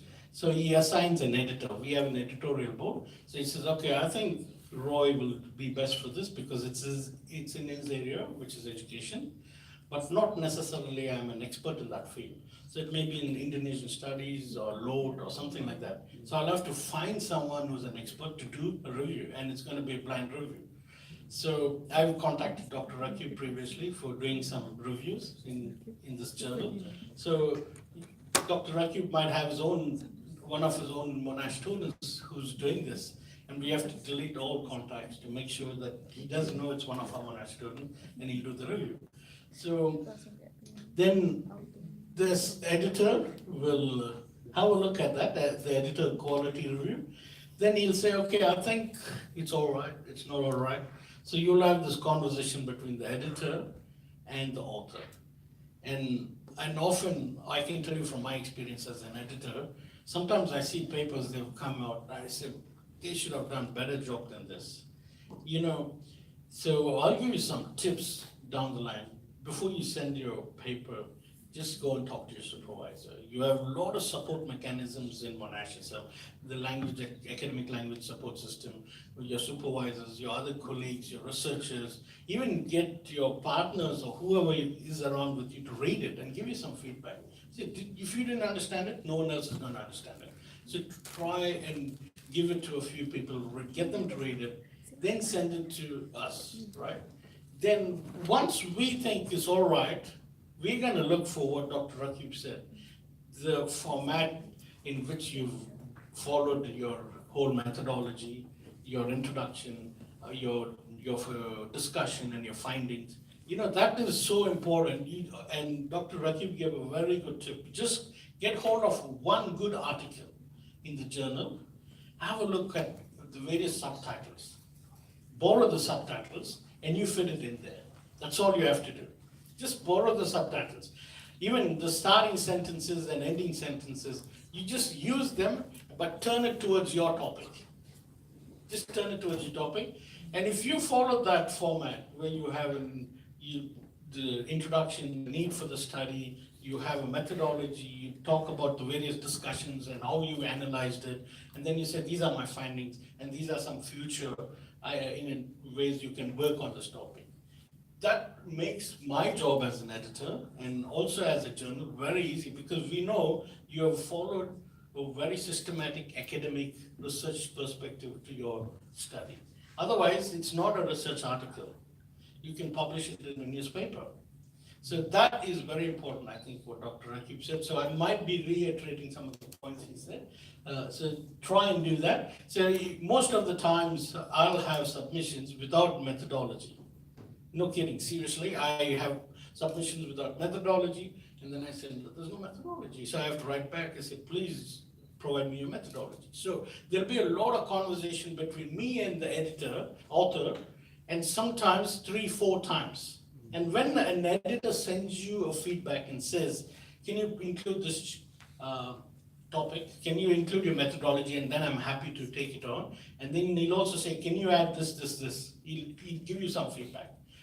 Take time, don't rush and do it. I've seen people, when you send feedback, like the next day you got it back. I said, hold on, I just sent it to him. He could have not done a good job. I know he's not done a good job because in 3 hours, 4 hours, I've got a response back. Don't do that. And this is invaluable feedback for you. The editor's given it to you. And the fact that he's given you feedback, it means you're likely to be published. That's your first step. So you pat yourself and you say, wow, here's my chance. I put my foot inside actually the publication room where it's going to be published. And now they cannot but deny to help publish me. So at this stage, if they accept you and they say, do this and come back, literally, you will be published if you listen to everything we have to ask you to do. And even if we don't, I'll tell you a trick on how to go about it, but still get it published. So you listen to watch our feedbacks and comments, try and address them carefully, stop, throw away your paper, come back, revisit after 2-3 days. Because what happens is when you've been having a flow of thought, a chain of thought, and you might be going the wrong direction, and then you suddenly leave it and you come back and you start from here, hey, hold on, I've gone too far that side, and you drag yourself the side. So don't rush and send back your article when you send it back to the editor. So you'll have a few times, maybe 2-3 times before the editor says, okay, I'm happy with what you've written now. The next stage is going to be peer review. So if you have a look here, so the editor then says, submission sufficient quality, assign reviewers. Otherwise, it says uncertain, discuss with senior editor, insufficient quality, and decline, right? But generally, when you say it's uncertain and insufficient, the editor and the author will be collaborating, and the senior editor will put a lot of pressure on me to say, look, can you encourage this author, please? Because this research is the latest research. There's no publication on this. And believe me, most of the times, especially amongst the Indonesian communities and all that, we have a lot of new research, which is not being published. And we are actually looking for such research. So if you are afraid, don't be afraid, because your topic is new. And because it's new, they will accept it even if it is not 100%. And you cannot be 100%. As Dr. Rakib said, when you go back to visit it, you'll say, oh, is it me who wrote this? I think I could have done a better job. Yeah? So I've just got 5 minutes warning now, so I don't have much time. So what you'll do is you come back to reviewers. We have 2 reviewers who will revise and tell, okay, fine. You address the revision, so you won't know who these reviewers are, because but we will send the feedback. The editor will take the review and send it to you and say, please address reviewer A and reviewer B comments and let us know what's happening. So the reviewer has the option to say, I want to see it back again. No, I don't need to see it. You can just change this and publish it. No, the article is perfectly fine, you can publish it. So the reviewer can say that, right? So then if the reviewer says, no, I want to see it, after you've written it, we'll go back to the reviewer. Reviewer will have a look at it and say, look, I think it's good. You need to improve on this. Okay? So you'll now be interacting more with the reviewer rather than the editor. So you can take time, go through your stuff, and don't rush through the feedback given to you. Finally, when the reviewer says it's all good, we once again put it in Turnitin and do the plagiarism test, because after you've done all your changes, we want to make sure everything's all right. Yeah? And then again, we'll end up with some issues we might ask you to address. You address it again. Then it moves into copy editing stage, where we look for formatting, the way you put it. And we normally, every journal article will have a template. If you look at any journal thing, publisher, they'll have a template, use the template. It saves you a lot of time and trouble, and normally you'll find us in the online system itself. Yeah. So then finally it's going to be published into the journal. So that's just a brief example of how you'd go through the different processes in a journal publication. So what I've done is, there's so many slides, but look, you can email it, though some of the content I've taken is from the paper, so don't share it with others, you can keep it for yourself.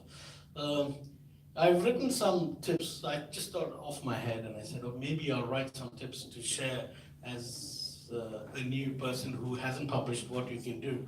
So I'd say read an article using an editor's perspective.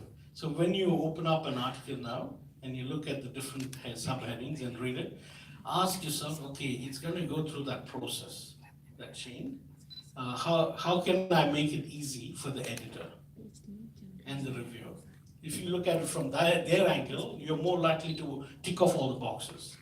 To collaborate, I think you talk to your supervisors, talk to your researchers, talk to other ECRs, and see if you can come up with a topic. And I think the best way to collaborate is you might have a topic that's absolutely new in Indonesia, and you go to someone else and say, let's add my Indonesian topic into your context, and it becomes a totally new subject. And you can publish based on that. So interview an expert. You can even interview people and publish, and journals take that.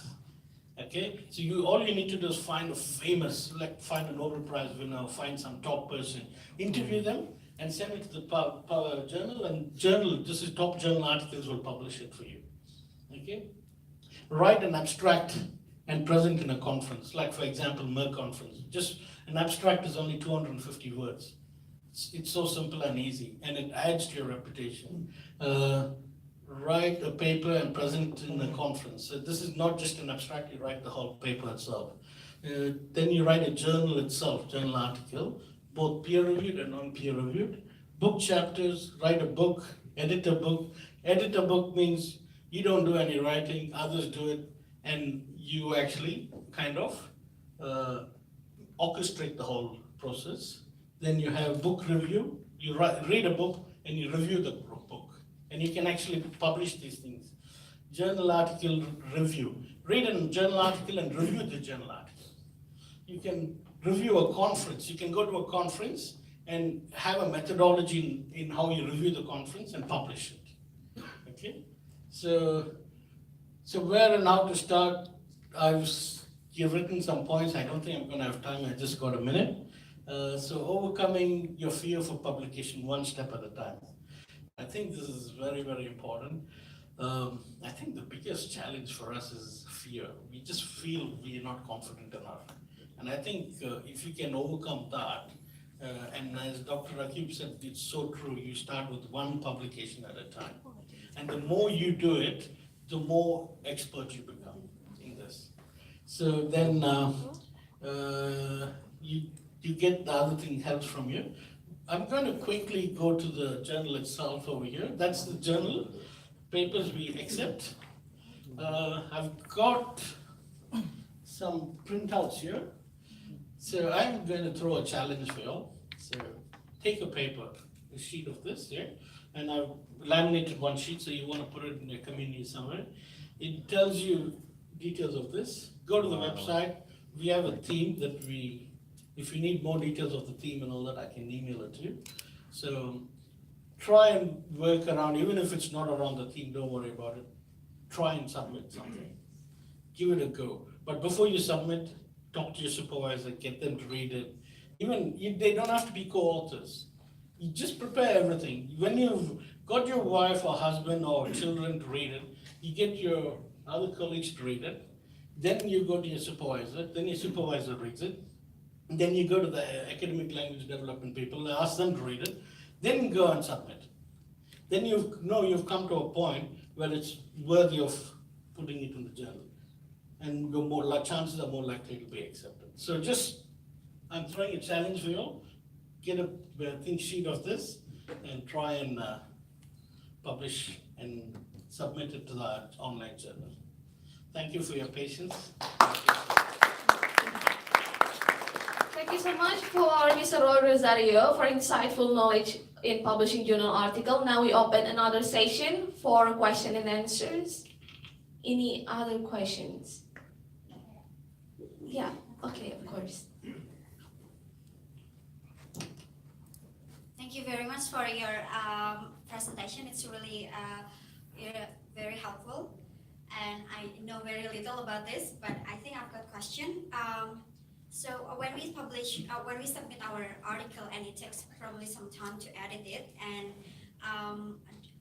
like how many days or how long will the editor wait for us to give the feedback? Because sometimes we might need to redo again the analysis or things. Yeah, that's a good question. Like sometimes it can take anywhere from 3 weeks, 4 weeks to a year before actually everything happens. So the first stage is remember I told you the senior editor look at it, and senior editor say, okay, it's good, it's not good. So you might hear straight from the senior editor, you may not hear from the editorial board at all, you may not hear it. The next stage, if the senior editor thinks it's all right, he's going to assign an editor and say, please have a look at this. So editor will get back to you very quickly. Generally, when I get an article, generally from editor's perspective, you'll hear very quickly. So you will know whether it's worthy or not worthy. And you will get feedback immediately what to do with your article to push it the next level higher. So that will be immediate. In one month's time, you should hear something. The next step would be when it goes to the reviewers. So the reviewers can be a very challenging time. First is because we have to find a reviewer. So it's very hard to find reviewers. So it can take us 1 month, sometimes if the article is really hard, 2 months to find a reviewer. And then the reviewer will give us problems in trying to review it. So we have to keep sending reminder emails, please do this, please do this. You know, it's a very, then finally we send it to you, and then you will sleep on it and we'll have to send you reminders. So, and what's worse is if you get back to me in 1 hour's time on that, then it's going to be very worrying too. So take your time, but also, so that's the whole process. Yeah. Okay, any other questions? Yeah. Okay. Okay, thank you for the presentation. My question is, how do we know the review, the feedback from the publishers, which sometimes tend to be a rejection instead of the acceptance? I've heard that there are many ways that the publisher can do to give a review to our work. One of which is to reject in a nice way. For example, saying you have to do a major revision, for example, which means that this is actually rejected. How could we know that kind of feedback? Yeah, I think in the OJS system I mentioned, the online software system, it comes up with automatic templates. Okay, this is rejected, and it comes up with all the words. And I say, thank you, author, this has been rejected with all the words ready. It actually is an automated system. So you are right, sometimes it's so easy to reject an article. Okay, and but you may not get much feedback. So that's why when you go, you want to entice them.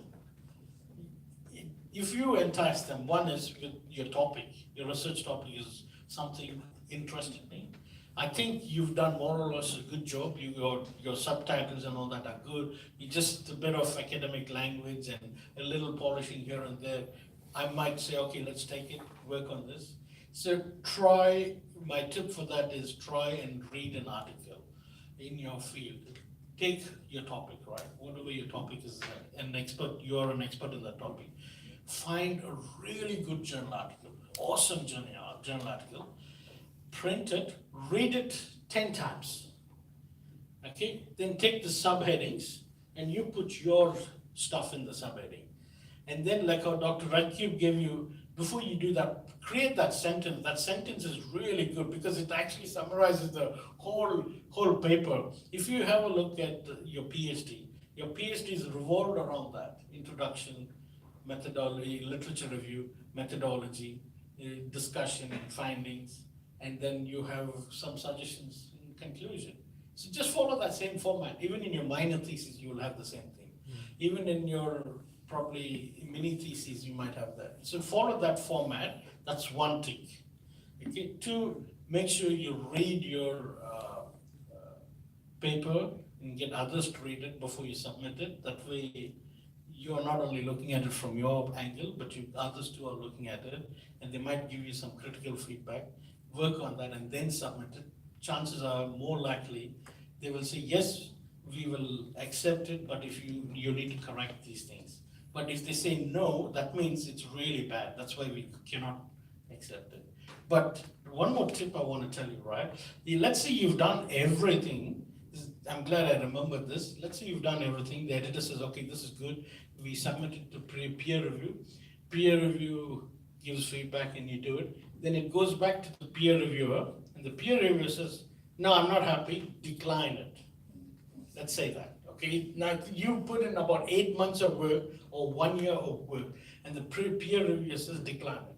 You'll feel so much like disheartened, and you'll feel it's the end of your world, right? But I'll tell you, I'll give you a good tip. Go back and upload it again in the same journal article, or go find another journal article, journal paper. Okay, so you don't give up, because ultimately if it comes back again into the channel and you submit it, it'll come back to the editor and the editor says, well, now I know he's come back and put it back again, but this time he's worked on some of the comments that the reviewer's done, which he didn't do the first time, and the reviewer was angry. And if the reviewer has rejected me as an editor, I can't do anything for you. The reviewer has rejected it. But this time, I'll be happy. I'll say, wow, I got another paper for publication, which is good. And every time they decline you, it's good for the journal. Every time they accept you, it's good for the journal. Why is it good when they decline you? Is because it shows it's not easy to publish in our journal. So it's good for us every time we decline you. Every time we accept you, it's also good because we're showing so many people are coming in. Does that make sense? Don't be disheartened because you've been declined, because journals actually thrive on that. And the biggest names in journals are the ones who decline you the most. Okay, thank you so much for Mr. Roy Rosario for your feedback and insightful presentation. Thanks.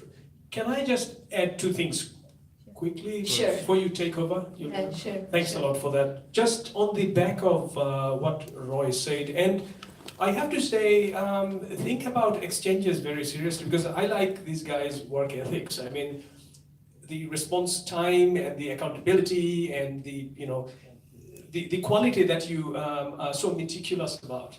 So I don't know much about exchanges, but from what Roy said, highly recommend it. So consider sending a paper to Roy's journal. Wonderful. So just two very quick things. One is rejections, which was the last point that Roy was talking about. Last year, a book chapter that I submitted was rejected. Wasn't rejected, was really harshly criticized. It was sent to a book that I was the chief editor of with Springer, which is the top publisher in education. So the point and of course it was blind. So the reviewer didn't know that it was the editor himself was the author, sole author. They didn't know it, but what's the point here? It's Springer, they have a standard that they have to maintain. Okay, so the author doesn't care who I was, and they didn't know. I don't know who the reviewer was, on the other hand. Very harsh criticism, not rejection, very harsh criticism. So I had to revise it. I didn't agree with a lot of things. You don't always have to agree, by the way. The second time it goes to that reviewer, he or she is not happy yet. And I'm not happy with that reviewer either. But because I'm the chief editor, I sort of say that, there's no guarantee they will publish it, but I have more say than sending it to a journal because it's my book. So they sent to reviewer C, and that reviewer was positive, and in the end they accepted it. But the point I'm trying to make it is that blind review ensures that everyone is treated equally. They don't favor you because of your seniority, gender, your first language status, all of these things. So in my slides I said you have to be a rhinoceros, thick skin. don't get disheartened, sad, or frustrated when you're rejected. That would happen for the rest of your career, even when you're a professor. It doesn't matter, because that is how quality is maintained. Blind peer review. Just be patient, don't get angry. The second thing is, Roy and I made a lot of references to HDR, higher degrees by research, ECR, early career researchers. So those who have done a PhD up to 7-8 years, okay? It is usually easier for these guys to publish, not necessarily because they are smarter, although these guys are all very smart PhD students. But PhD students are not necessarily smarter than those doing a master's and haven't done a PhD or not doing a PhD. It's just that it's a training. These guys can read 10, 12 articles a day and write a critical essay on that a day, nothing. I can do maybe 20 plus. I have done that. Wow. There was a time when I couldn't do more than 2, maybe 3 one day. It's a continuum. It keeps on growing. It doesn't happen in one day. They can do it easily because they have to do it. It's a training, right? So consider where you are at and aim as far as the quality is concerned, the choice of topic is concerned. Choose something at your level. Don't be frustrated by looking at someone and saying, oh my God, they already have 5 publications, 4 publications. Scholarship is not for me. It's not, you always start with 1. So just be more modest and practical and, sort of choose something that is within your reach. 1 publication, 2, 3, and then it gets better and better. So just aim lower, be more modest and realistic. And finally, the exercise on my last slide, that 1 sentence description, that's where you start. You can all do it. So if anyone writes 1 sentence, said, this is what I want to do, I haven't even thought about it, I don't have the literature, email it to me, I'll give you some feedback. That's a promise, all right? So just to give you some feedback. Wow. Thank you very much. Thank you so much for Dr. Aki for giving us feedback, and also thank you once again for Mr. Rosario for giving us the souvenirs. Yeah? Okay. Yeah, now I would like to invite Dr. Rakib and Mr. Rosario once again to the front because we from LPDP MONASH community would like to give some souvenirs and photo session as well. Yes, so I'd like to invite Mas Ezra and also Angen as the chief committee. Mas Ezra Prabojati will give the souvenir for Dr. Rakib Chaudhary. Okay.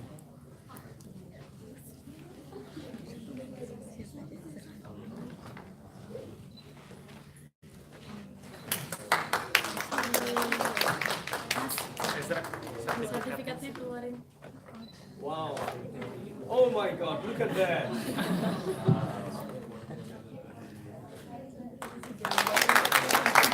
Thank you so much. It's been a pleasure. Thank you so much. And also Angen as the chief committee to Mr. Roy Rosario. Thank you so much. I'm really overwhelmed. Thank you so much. Sertifikatnya kan? Sertifikatnya dikeluarin. Sekolah aja mantep ya Allah.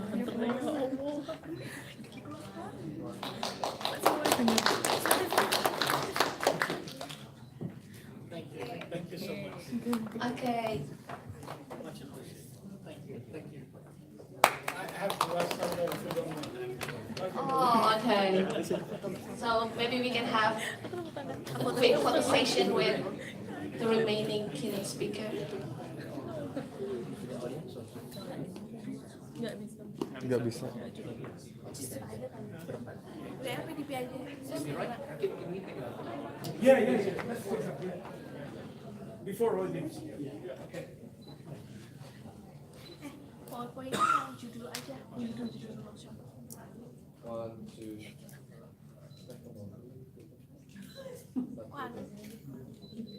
Once again.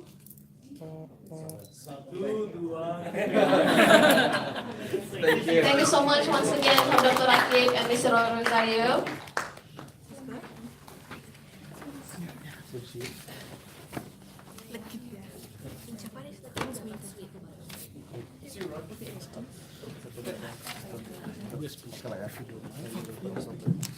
Now we would like to move to another session, It's called Sharing Sessions and Student Reflection for the inviting 2 PhD students from Indonesia in Monash University. Some of you might have known them. They are quite famous among PhD. And I would like to as well read their profiles. So we have the first PhD students from Indonesia, Mas Iwan Awaludin Yusuf. He is a PhD candidate at School of Media, Film and Journalism in Monash University. He has been a lecturer at Department of Communications, Islamic University of Indonesia, and also a researcher at Pusat Kajian Media dan Budaya Populer or a Center of Media and Popular Culture Studies, NGO at Yogyakarta, and a researcher at Lembaga Pemantau Regulasi dan Regulator Media, Media Regulation and Regulator Watch, and also a current board reviewer in journal COMMED. And also, he has published 25 journals and proceeding 14 book chapters and 18 books. Wow. So we hope to hear many experience from him. And also another PhD student, Mbak Ade Dwi Utami. She is currently a Doctor of Philosophy at Monash University, Faculty of Education. She has been a lecturer of Early Childhood Education Department at Faculty of Education, Universitas Negeri Jakarta, and also a trainer in PLPG in Ministry of Education Training. And she also has published some books and received awards in early childhood education field and had some journal publications and also written and presented many conference proceedings. Because the conference proceedings are so many, that's why I didn't mention one by one. Because it is many conference proceedings. So let's welcome to hear the sharing session from Mbak Ami and Mas.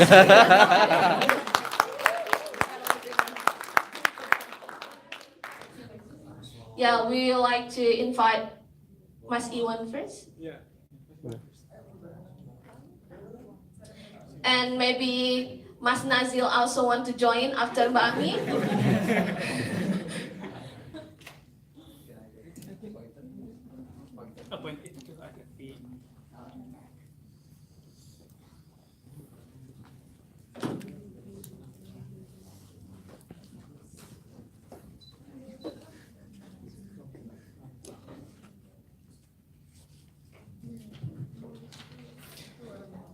Good morning, everyone. Thank you for having me here today. In this remarkable occasion, I'd like to share my experience and little knowledge about publishing in academic journal.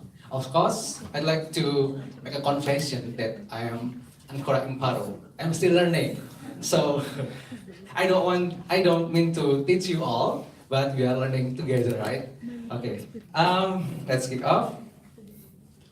Before I start, I'd like to ask you a question. Do you know this guy? Does anyone know who he is? Of course, it's not me. It's not me. Yeah. Look like me? It does look like him. His name is so ordinary. His name is Tole Sutikno. He's Japanese. And the most ordinary thing from this guy, he has published 22 Scopus journal within a year. Imagine that. Yes. It's incredible. He's a lecturer in UAD, Universitas Ahmad Dahlan, Yogyakarta. He also editor in some journal in Indonesia and also some Scopus journal. Yes. Departing from Pak Tole's achievement, we are going to ask you another question. It's a real question. What publication stage we are at now? Which one? This is the hints. Conducting research, submitting. Before one. Zero stage. It means good because you are preparing something, right? So zero is a important stages. Okay. Mas Nazir, what stage are you at? Julie, what stage? Oh, okay. Yeah, I've been at these all stages. This is what I have done before. Long story short, I published my first private article when I was undergraduate study in the last semester. Wow. And then followed by publishing a book from my mini thesis, my skripsi, and I used this to academic publishing to apply in to be a lecturer. It works. So yeah, the publication can take further somewhere higher based on my experience. But I don't really expect about publishing in a top-ranked journal because I always love to publish everything, my ideas, my research, my finding, to disseminate as many as possible. But then I realized that if we can publish in a better in the top-ranked journal, means our ideas is get spread more wider and broader. It's better. Apart from publishing, also editor and reviewer into journal in Indonesia. As you can see from the list, I'm the only one who is not doctor yet. I don't know, maybe they will choose the wrong. So, yeah, it's my honor to be a reviewer in a journal, Communication and Media. And this is my latest activity. I in the process of submit, and one of them is being reviewed. And I'd like to bit more talking about this to experience. As you can see from this, yeah, I was rejected, but they suggested me to submit to another journal. It's very constructive input for me because when I submit this, it's not really scientific manuscript. It's come from my field work in supervising community radio in Aceh after tsunami, and then I make a report and I try to submit in a proper and appropriate way in academic style, and then I submit this last year, and yeah, they suggested me to publish to Media Asia, another reputable journal. But I in Scopus, Asian Journal of Communication is Q1, but Media Asia is Q, I don't remember, maybe 3 or 4. Yeah, but they are still a reputable journal. As now, it's in the process. So the moral story is, if you think you are not really academic style in your manuscript, don't worry, we have a lot of style in a journal article, even a book review. You just need to find the suitable journal that may publish your manuscript. And it's also my other experience. So far, the journal doesn't charge me a cost to publish, but yeah, sometimes we need to pay if you want to access our journal itself. Yeah, even you want to access my journal. It's normal in some situations, but it's not really comfortable. I don't want to talk this more because Rakib and Dr. Roy already talked about this. But the simple thing, you need to know the potential journal, your target market. After that, you need to set your aim in a doable way and realistic. Don't set too high. First publication don't mean you set to Q1 or Q2. It's okay, but don't always do. Or you just need to submit Scopus Journal, for example, in Indonesia. It's fine, because so far there are 38 Indonesian index journal in Scopus. Let's try to submit that before you go further. And don't forget to check guidelines in every journal system. even they provide a template, what type of fonts, how many size, margin, and so on. You have a template, don't worry.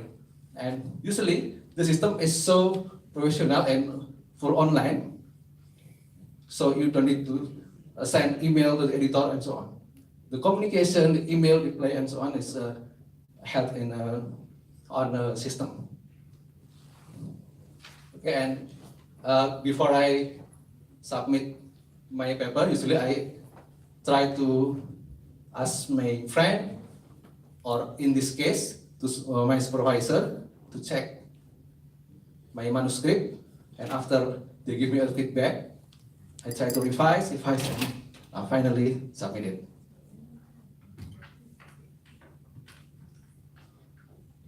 If you got a revision, it doesn't hurt, don't worry, or even kill you. It is normal. Even if you got a revision, it's a good sign for you to be, for your article to be published. It's real. Even the worst scenario, you are fully rejected, you still have to submit to another journal, like Roy said. This is the example of the funny way the editor reject your article in honest way. Yeah, but it's a satire, it's a humor thing. If you are so serious, want to be published, you can follow this tip, do and don't. In short, I would say two things: content and presentation. Presentation is important, but content is the king. Presentation means like a structure, grammar, and so forth, and content is the most important. Your data, your methodology, your literature review, and so on. And also, I just repeat, don't submit your journal to more than once at the same time. Just waiting for the result, the release, so you can submit to other journal. Just be patient for that. And also, don't be rushed in submission or revision. Finally, because the time is so limited, I will show you this important link, this badly needed for you maybe. In Indonesia, we use this one, PAK Ristek Dikti. You know PAK? Mas Lagi? PAK means penilaian angka kredit. So if you want to get a project, you need to like make a switching with this website. Or as a lecturer, to get a gulungan karir, yeah, you need this to be recognized and it's approved by the ministry. And also, we want to know what's the predatory journal, what's the predatory publisher. You can check this link. Somehow, for example, I always got email from David Publishing. Maybe you get David Publisher? Yeah, this is one of the predatory publisher. So be aware and be careful. Yeah, this is in Check Impact Factor and Scopus Journal and so on. Yeah, this is the end of my presentation. Thank you for listening. Assalamualaikum warahmatullahi wabarakatuh. Now there is no time for a question session because the two PhD students will lead and facilitate the workshop for all of you in a group. Now I'd like to welcome Mbak Ami to present her experiences. Thank you. Assalamualaikum warahmatullahi wabarakatuh. Good afternoon, everyone. I think it's not morning anymore. Yeah, this is kind of a student reflection. So I will reflect based on my experience in publishing an article. And okay, this is my name. Maybe someone know me. And I'm PhD candidate for second year. And I'm a mother. That's important. Yeah, this is my publication so far, 14 books, 5 journals and 15 proceedings. So I start to work in academia officially since 2010. So within 8 years, this is my kind of publication. The book is quite different because I work with government and also public publisher, and then as well as some organization that publish the book. 5 journal are local journals, but as like Rakib says, it's not about like locals or international, but how you contribute to your field. In my case, it's early childhood education. And then 14 proceeding. I believe for kind of this, maybe some of you not really interested in conferences, but I believe that conferences is one way to open your access to be involved in a journal, because I got this experience when I presented for a conference. Then one journal editor came to me to ask for me to write a script based on my my presentation, and luckily I got the feedback few days ago, 2 days ago, for this kind of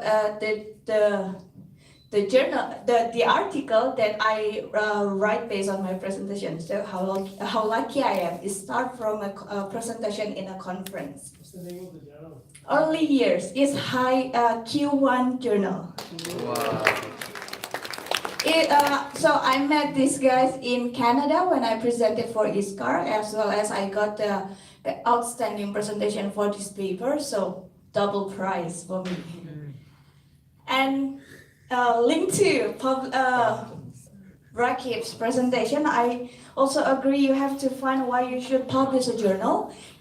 Besides the requirement for my job as a lecturer in Universitas Negeri Jakarta to increase the golongan, I can say at the beginning, because I start to present my research finding at that time, is because I want to get involved in a community, specifically in early childhood education, because I don't want to work only with early childhood educator, practice expert from Indonesia. I want to know more. That's why I try to find international conference that proceeding. I think that the least proceeding is from international conference. That's why I try to find the early childhood conferences that can support my learning in this field.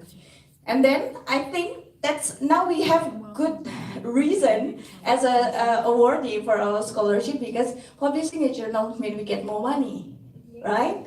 So Q1 for specific money and Q2 different kind of money. That's why I'm targeting myself, not because like I have a specific early childhood journal not so many journal in this area have the Q1 or Q2, so that's why not based on the Q1 or Q2. Just find your journal when you where you want to submit, and having writing habit.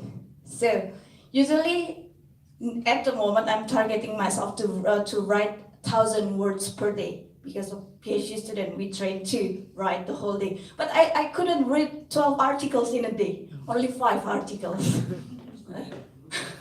Yeah, and then that's why having good writing habit, it will help you, because usually keep writing, not used to be like writing on your laptop, but we have similar way. When you find an idea, you write a mind map.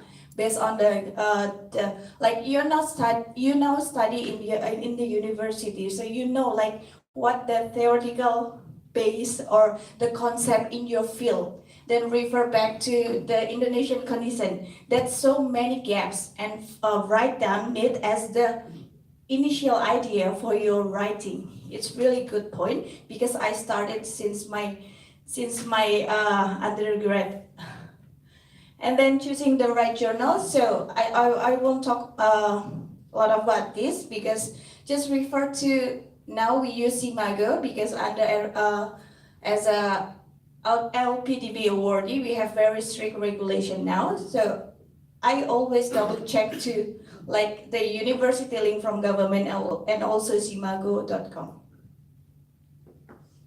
Planning your writing, so making outline, mind map will help you, because I think it as a start point rather than you only think it, because it will disappear if you only think about, okay, I'm gonna write about this. then I'll continue with this nonsense. Write it, and one time you get it, like 3 times to start really writing, you can follow your idea. And then responding reviewer comments. So dealing with reviewers' comment, not that hard. I like feedback. In fact, like after I do my writing, I ask a couple of people to read my feedback. Maybe the best one, Nazil. And also, Bu Ira got my article too. And then, the chapter. So sharing your writing with friends. Rika had one time. See, I share my writing to get feedback, to know what people think about my writing. It's not only about good and bad, but you can get more insight. When people read your article, they will have questions and everything to clarify. That means you need to improve your writing in relation to their feedback. So that's okay. Getting more feedback, I like it. And the challenge, first, time consuming. Yeah, of course, as I explained before, but I think that's not a big deal. Then revision. And then rejection. We talked about these kind of 3 things before. So how to deal with it? Keep learning. Ancora imparo, as Mas Iwan said. Because I do like writing. Maybe if I can remember, I start writing a paper in a junior high school, and then keep writing. Like undergrad, I have a couple of opportunities to write in collaboration with my lecturers at that time. So this kind of good experience to keep writing. Like you do like photography, what will happen if you get bad photos? Just try again. And okay, this setting is not good for this one, so change it. Try another setting. And then keep trying. Because if you stop, nothing gonna happen. Okay, if you keep trying, one day you will get something for your efforts. And the last one, but this is, I think this is important, positive thinking. I read some of the comment as your challenge to publish an article. Mostly it's because lack of confidence, not really believe in yourself, I'm afraid. Come on, think positive. You're good enough to stay here to study at Monash. You are an awardee, so you have really good quality as a person. Believe in that. Because remember, if you have that kind of negative thinking about yourself, underestimate yourself, it will influence your capability. You're afraid to write, so, and then you say if you're writing, this is not good, it's not, so what? Because you keep learning, keep trying. So the last one is do it. After this, do it. Not only talk about this, but after this we have to do it. So I think that's all for me. Thank you. Thank you so much, Mbak for sharing your experience in publishing a journal. Now it's the time for the discussion time. I would like to divide all of the participants into 2 large groups. And of course, the 2 PhD students will facilitate each group's discussions, and there will be problems, solutions, and suggestions that you will discuss in your group. And Mega and Angan will help me to arrange the group.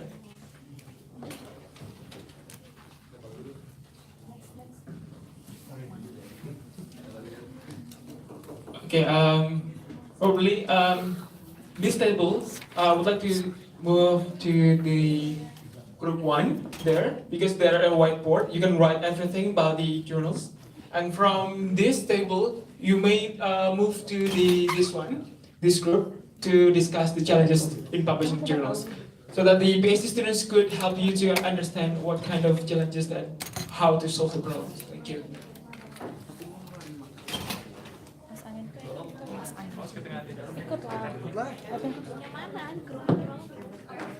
And Mas Iwan will go to group 1 or group 2? Okay. Group 1 and Bami to group 2.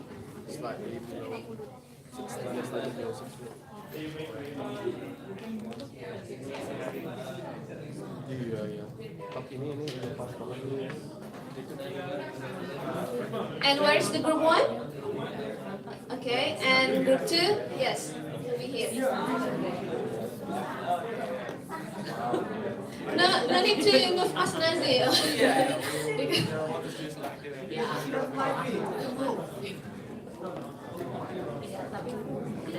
Mas Nazil, we hope you also will support the group and give some.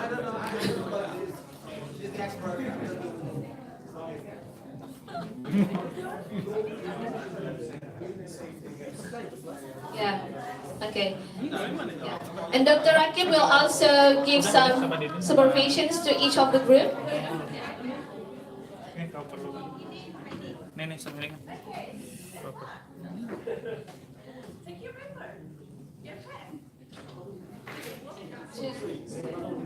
No, it's 2 groups. Yeah. Mas Iwan.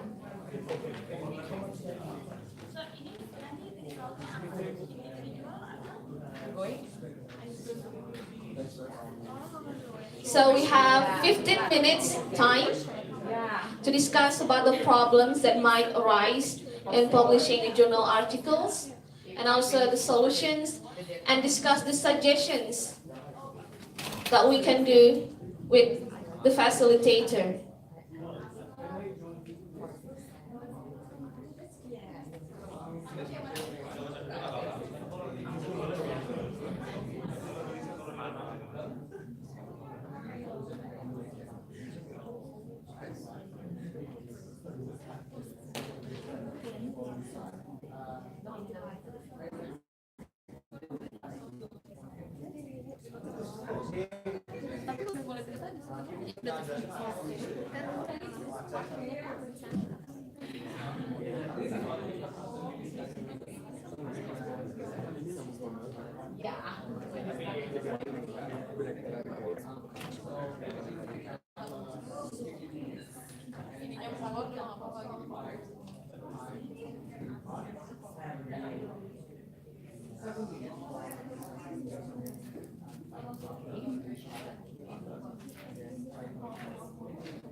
Nasi apa sih itu? Nasi goreng. Nasi supaya. Hah? Apa? Di mana? Bucket cheese. Iya. Oh beli. Nggak bawa.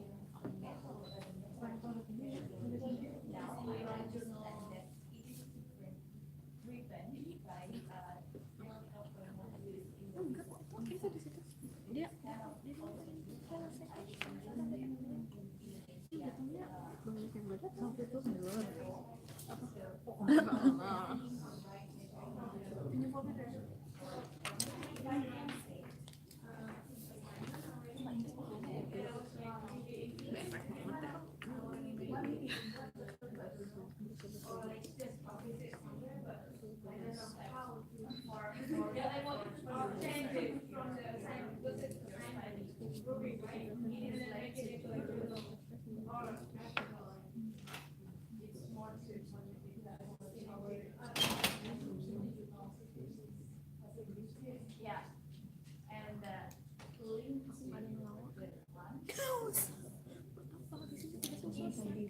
Yang cukup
Iya.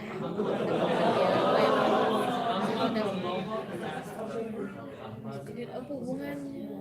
Sumpah aku ngomongin menghabiskan waktu aku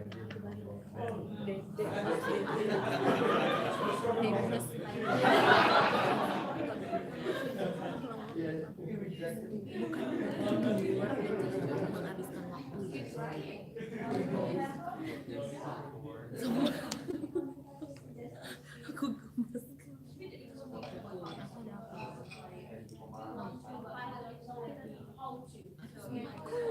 Aku segala sih serius dia kita suka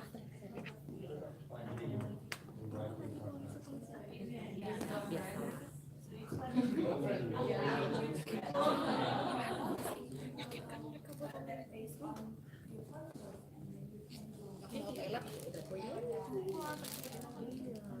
Jadi udah biar tetap sehat. Tapi kamu jangan overthinking ya. Iya dia dari kemarin tuh bukan udah sampai kemarin. Tapi udah coklat. Kebayang sih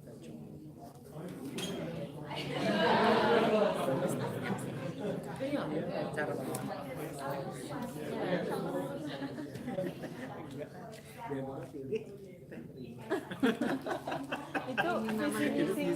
ini namanya begitu. Baru ini doang. Oh ya pasti. I'll try my best. Tapi is this better? Ada ini ada poster. Ada. Oh enggak, kita malah aku mau nyoba poster. Enggak. Kamu nggak lihat nama dia teh Desta sama Yason di belakang warna abu-abu. Ini tuh Nggak zaman gitu depannya terang.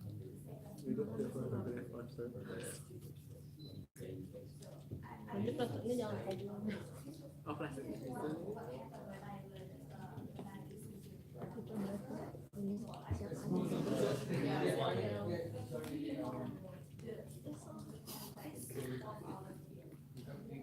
Ya mohon tenang kayak di apa debat-debat. Kamera udah nggak ada.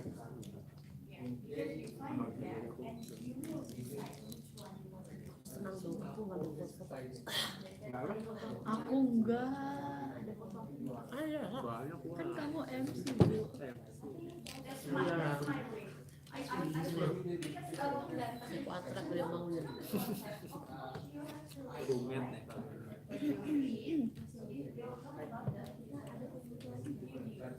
Semuanya pengen sih apa maksudnya kalau semuanya ini harus susah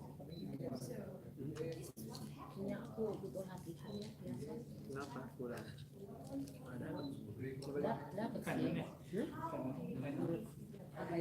Iya, tadi Bu.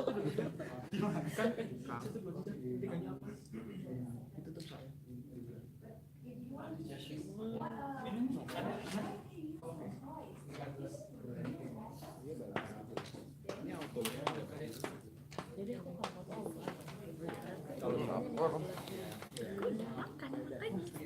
oh kitchen itu kau bawa nasi sup. don't expect Miriam bawa Lu kalau ada kalau trip pasti bawa Indomie. Kalau ini kamu bisa, kalau kamu mau satu biji kan kalau aku sih amit deh Beda ya, beda tempatnya. Pengen makan yang itu kan, bukan berat. si uduk ya iya ayam batagor jadi batagor Aku udah 10 hari lagi sudah bisa apa kamu udah yang terakhir 19 kalau satu ya jadi setelah aku untuk video. aku ujian habis November. semangat aku 28 ini aja udah Berapa lama lagi? Berapa lama lagi waktunya? Tapi ini grup ini diskusi apa ya? Kita how to publish. Oh iya. Panitia lagi. Udah dibalikin. Thank you ya. Dikasih apa? Plastik diambil. Ada syarat ya. Syarat berkenan. Kalau nggak bagi gua sih, gua jualan. Tawarin Ali. Kalin kan cuma satu ya? Kan karena tadi di sana udah ngejalanin yang tadi datang. Si Asep mana? sakit ya? Udah. Baru deadline kemarin. Dia muntah-muntah. Yang tadi tuh udah selain Dari situ juga. Iya, selain yang panitia. Foto aku dong. Foto nama. Foto aku dong. Sini. Nih. Siap. Aduh, jadi aku belahan jiwa. Udah Mek kelihatan. mau ikut nggak Mek? Mau ikut nggak? Gas mau ikut. Belahan jiwa. Belahan jiwa. Jadi kelihatan. 1, 2. Ini bagus ya. Fotografernya. Ini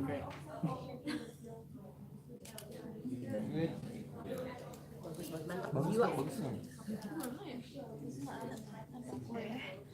Iya.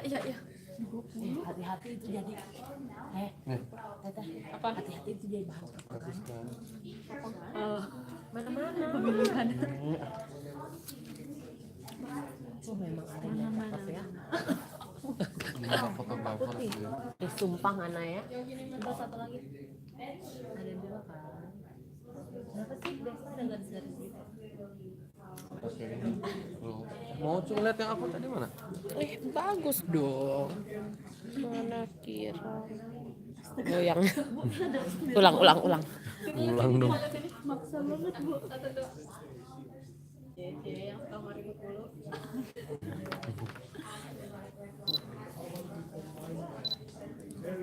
Gimana? Duduknya jangan selonjoran. Ini ya. Memang ya. Memang Tergantung Alinda siapa yang motret. Memang tingkat kegantengannya itu tergantung siapa yang motoin. Ini bener ganteng banget. Tapi aku tuh beda ya.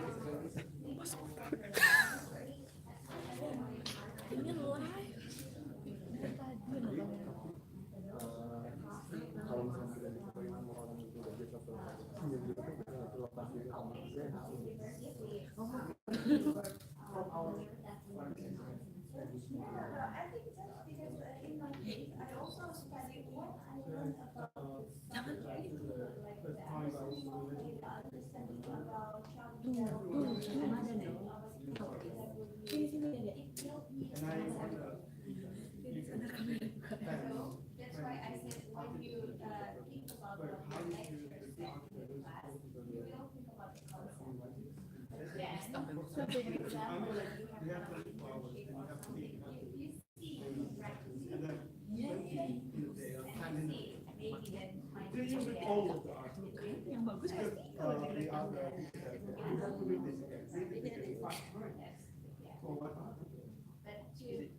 Sumpah ada sampai bawah.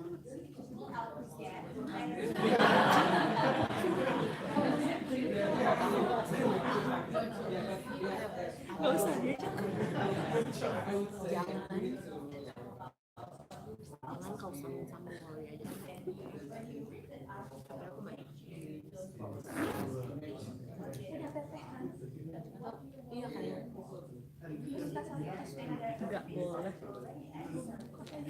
Tuh.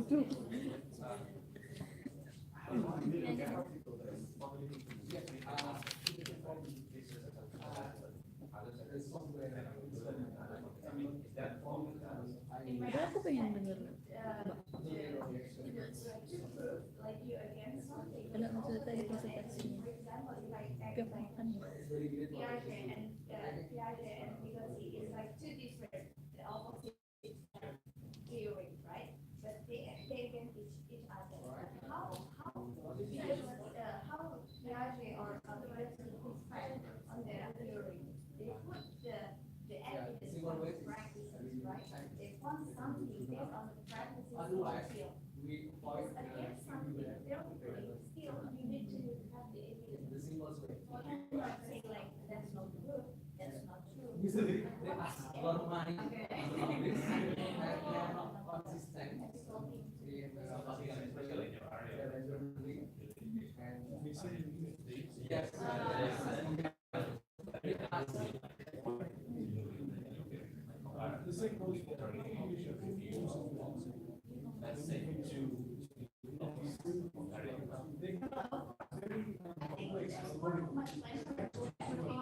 11.40 sekarang udah 12.09 molor ya. Emang dibikin molor.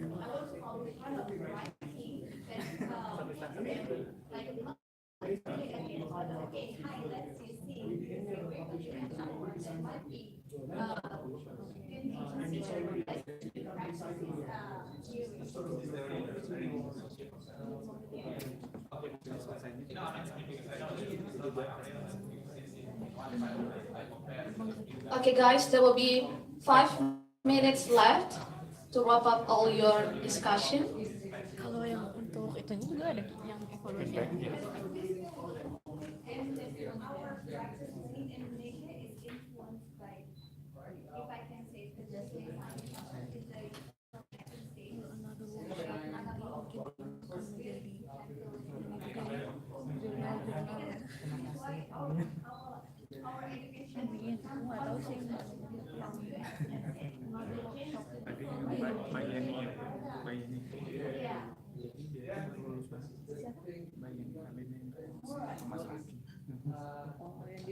Jadi aku nanti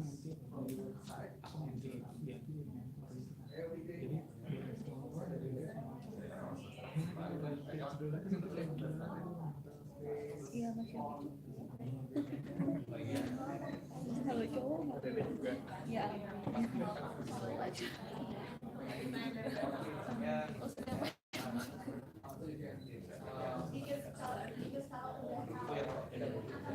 Yang udah dipublish sama free.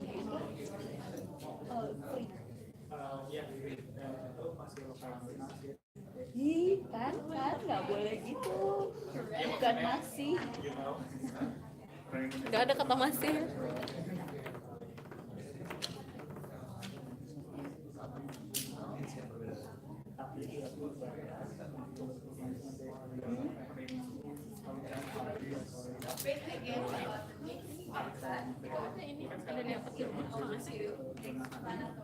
Muntah dong tangan.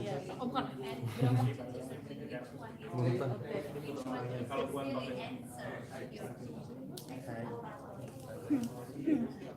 Dihadapin.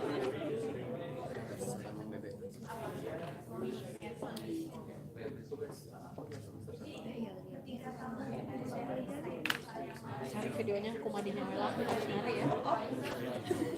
Serius banget, jadi koalisi. Enggak, harus cari di YouTube, harus dikatalog. Kumaha. Spasi. Ada tuh. Trending itu ada trending.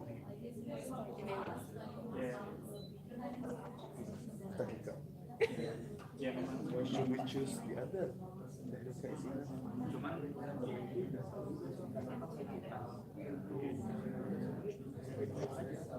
Siapa dia lagi artis kira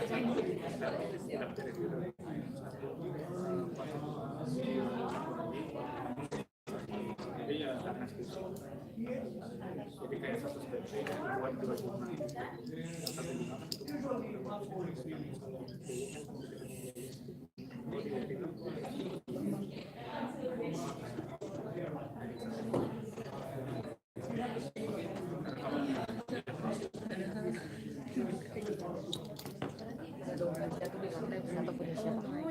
ada kartu ini nggak tahu aku lihat Mbak, tempat pensil masih ada di Maghrib? Iya, di meja situ sebelah. Ini kayak punya orang bang, ada nama ini aja, ada nama ini punya itu? Nggak tahu sih, coba. Enggak sih ya. Oh, oke. Biar aku punya kan. Ini di lantai coba. Kamu kayak merasa sakit capek, sampai bener-bener panik. Nanti dia bakal.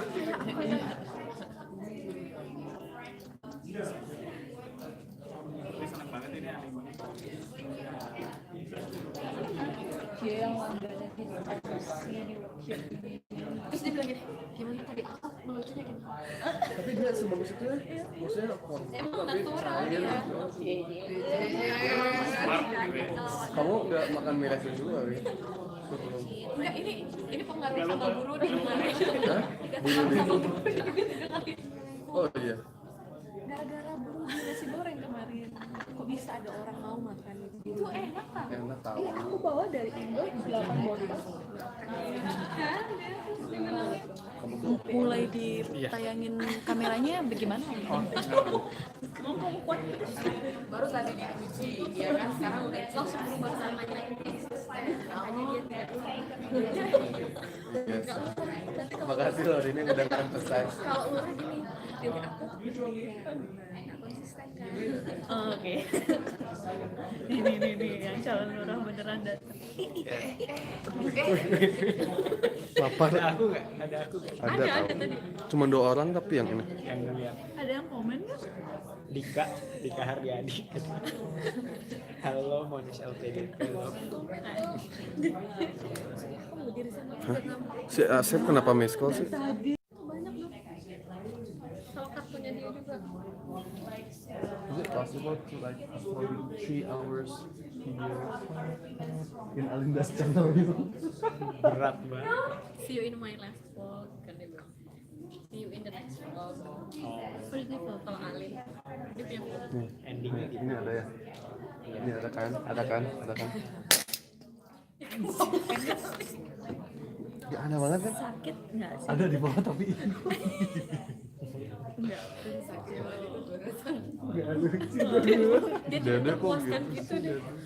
Emang bukan bot. Oh, masuk tuh rekaman streaming obrolan kita.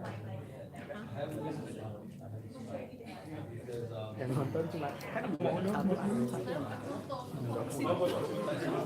Paling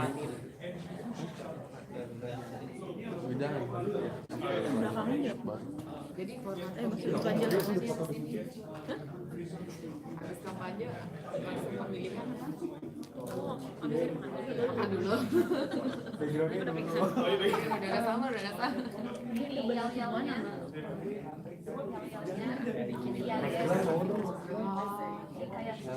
oh pikiran aja iya give me rings give me ya di sini guys give me this tuh dia nggak itu masih ada dia nempel emang sengaja oh nama dia pembacaan puisi nanti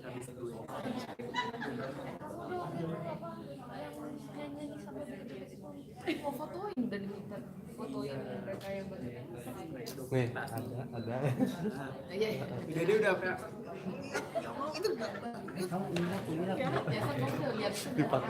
mana? Ini pertama banget. Tanya mana Pak? Masa Dede di full of surprise banget ya. Masa Dede matanya mana Pak? Pas ketawa tadi. Iya, sebenarnya sulapnya bukan ininya yang ini, tapi matanya. Nah itu lucu.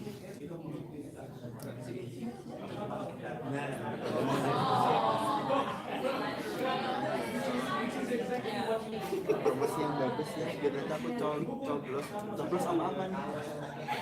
Soundtrack gitu.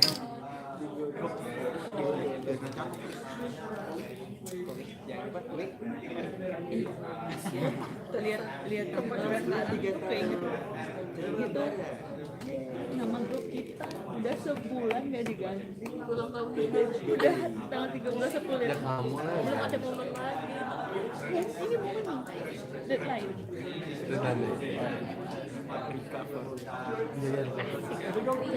Riadas. Ganti dong. Mau dong.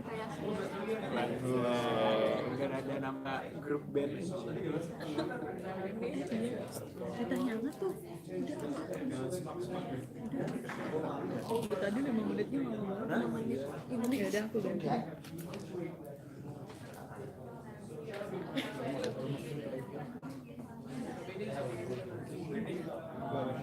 Okay, I think the time is up. Now, we will begin the session of presentation from each of the group to present their discussion about problem, solution, and suggestion with their facilitators.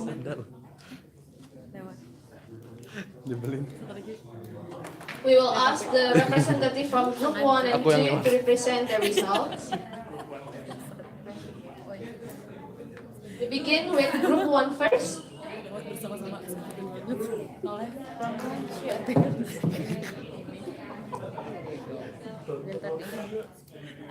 Jangan lagi gitu lah. Desktop mode. Okay, thank you. I'm Nuki and I'm trying to present what we have discussed in our group. First, what we've done in the group, we tried to sort some problems that is come from the members.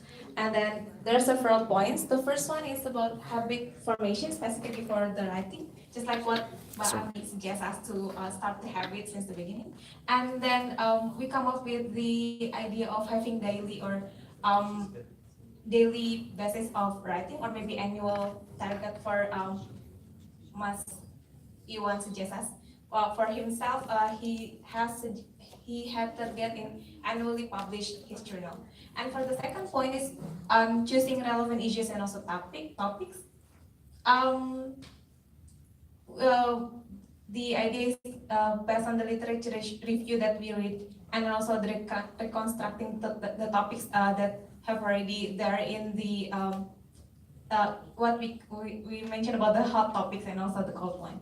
And choosing the right journal, just make sure that the journal that we are going to apply for the submission is the right journal for the topic that we interested in, and avoid the predatory one, just like the previous.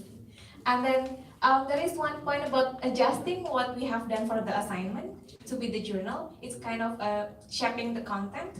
And the suggestion is we might check for the journal publisher that we want to apply, we want to submit, and check the guidelines. The guidelines, it's already there, and we try to adjust what we have do in the assignment and adjust what their criteria. And we also have to point out on the motivations, right?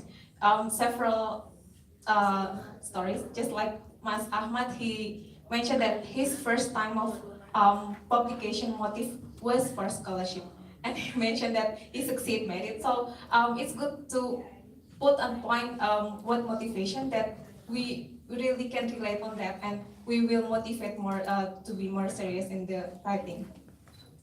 And consultation supervisor, it is good for to starting point. Dr. Rakib said that we might consultation for the supervisor, or maybe find someone. And also, Mas Iwan suggests in Indonesia there is kind of crowd community for the writer. So we can try to start from that. And the last one, finding co-author. Oh, sorry, this is for the last point, finding co-author. Whether we can start from the supervisor, the expert that we can find the university, or from the peers, or even the crowd that community that already exists in Indonesia. So the recommendation is that the first one, we can start with the collaboration, because Rakib also mentioned that when we try to publish, whether you will publish in solo or you have a co-author, it would not affect in the result, because the university still count that all of us have the 100% contribution and joining the community. And this kind of community would be good for to be continued. That's all. Thank you. Thank you so much, Mbak Nuki, for giving the result from Group 1 discussions. Now, let's hear another results discussion from Group 2. Good job. Very good summary.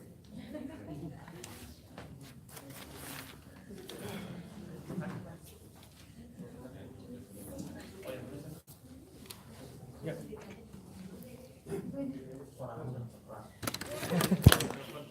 Sorry, Mas. Sorry.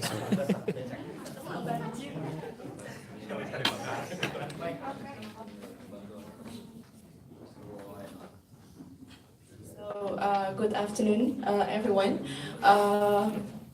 Okay, sorry. What we have discussed with Mbak Ami is that about methodology.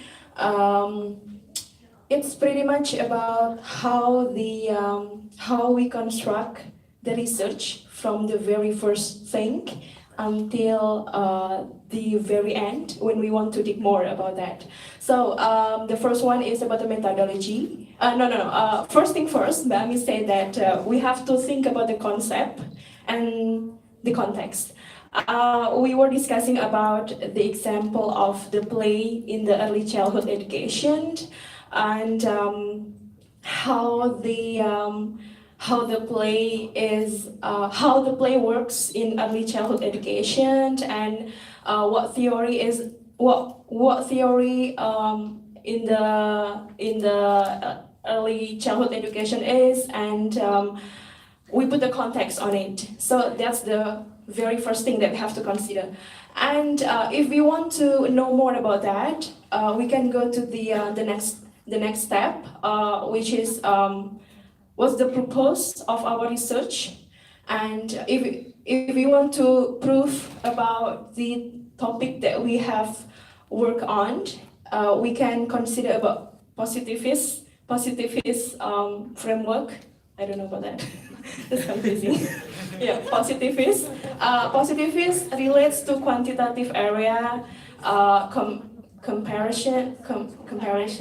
comparative study, and also survey, questionnaire, and everything. And if we want to know more about that, for example, for exploration, we consider about the anti-positivist, which goes around constructivist, and and friends. It relates to the qualitative study.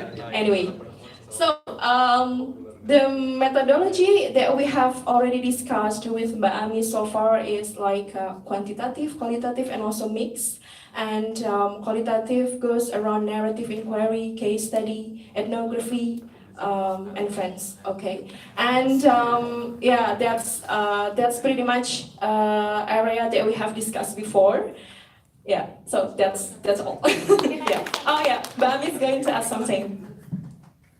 Okay, the question raised in this group is the first, like how to find the right methodology, because some of them already find the topics and found the question of their research, for their research, but couldn't find the methodology, and that's why we focus on the methodology. And the second question raised, actually when we want to write, where do we need to start? And then I said, like, actually the first one is find the gap.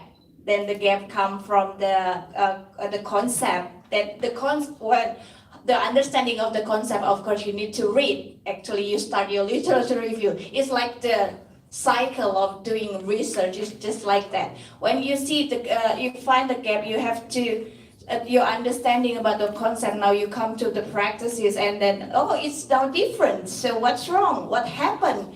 If you want to dig more, it will guide you to specific tools. If you want to check, or maybe is it because of this? Then it will lead you to different tools again. So that's kind of two question juggling in this group. So that come up with because I think we a bit far from the publishing article, but that more to inside the article itself. Thank you.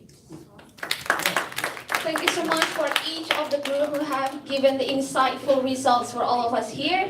Now I'd like to invite Mbak Ami and Mas Iwan to the front because we LPDP MONASH community have some souvenirs for the PhD students. Maaf ya, maaf. Thank you. Thank you, Maju. And I also like to invite Mas Ezra and Angan as well. I'm sorry, Mas Yogi, as the representative of LPDP MONASH community and the chief committee for today's workshop, Angan. Mas Yogi, as the representative of LPDP MONASH community, will give the souvenir to Mas Iwan.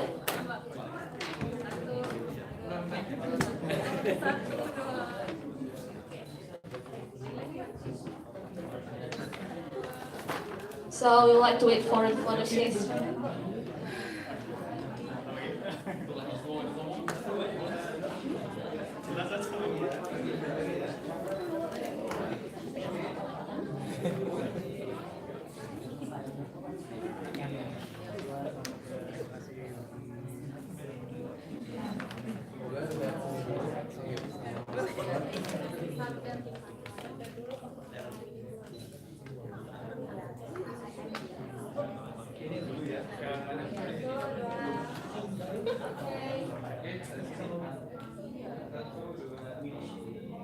Lagi di sini. Banyak juga. And Angan will give the souvenir to Mbak Ami.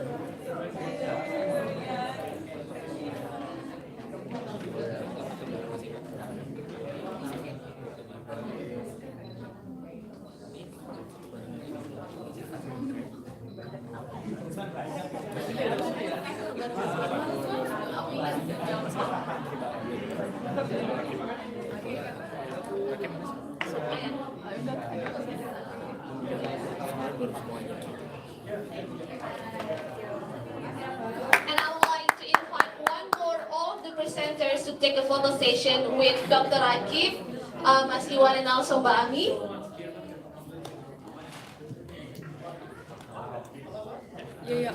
One more photo session with all the presenters and key presenter Dr. Rakib. Belum, dia mau presentasi.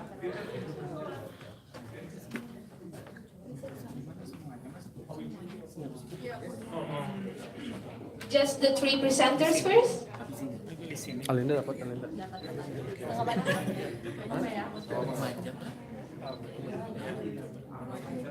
Satu, dua, tiga.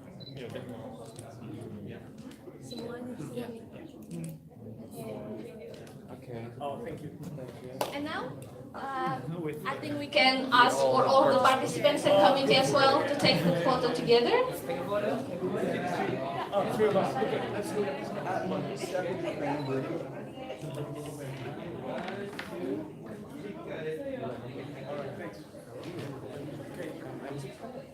Julie. Aku aja nggak tahu kalau ini.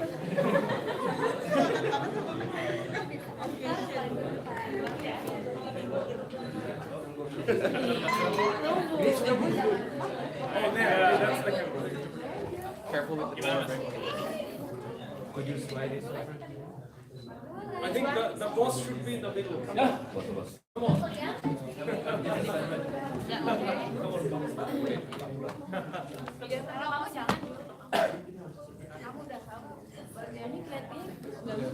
More guys, squeeze it. Yes, Oh, bisa. Ini yang bisa.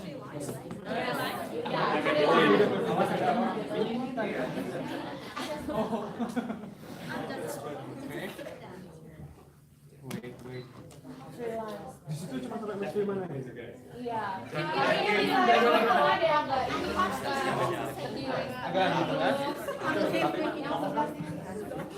Kasih anak. Ini bisa.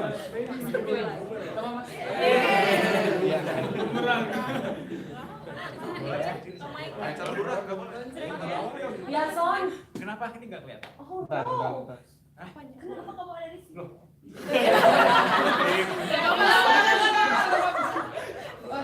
Udah gitu banget sih. Di sini aku ya. Mas nggak kelihatan. Oke, semuanya lihat kamera ya.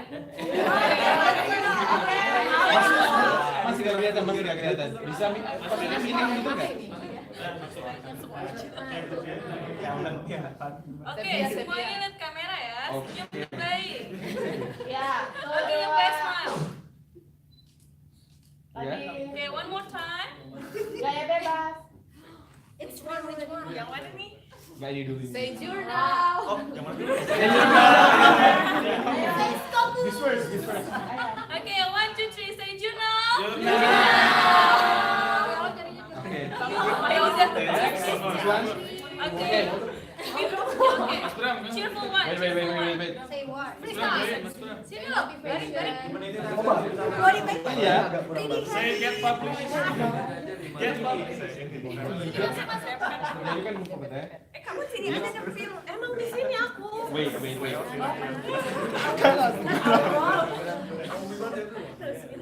Kita nggak kelihatan nih kak. Super.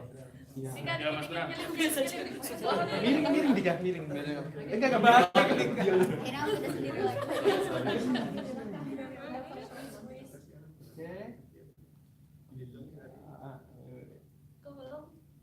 Run. Ya.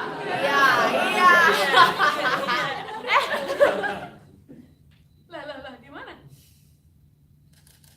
Oh my god.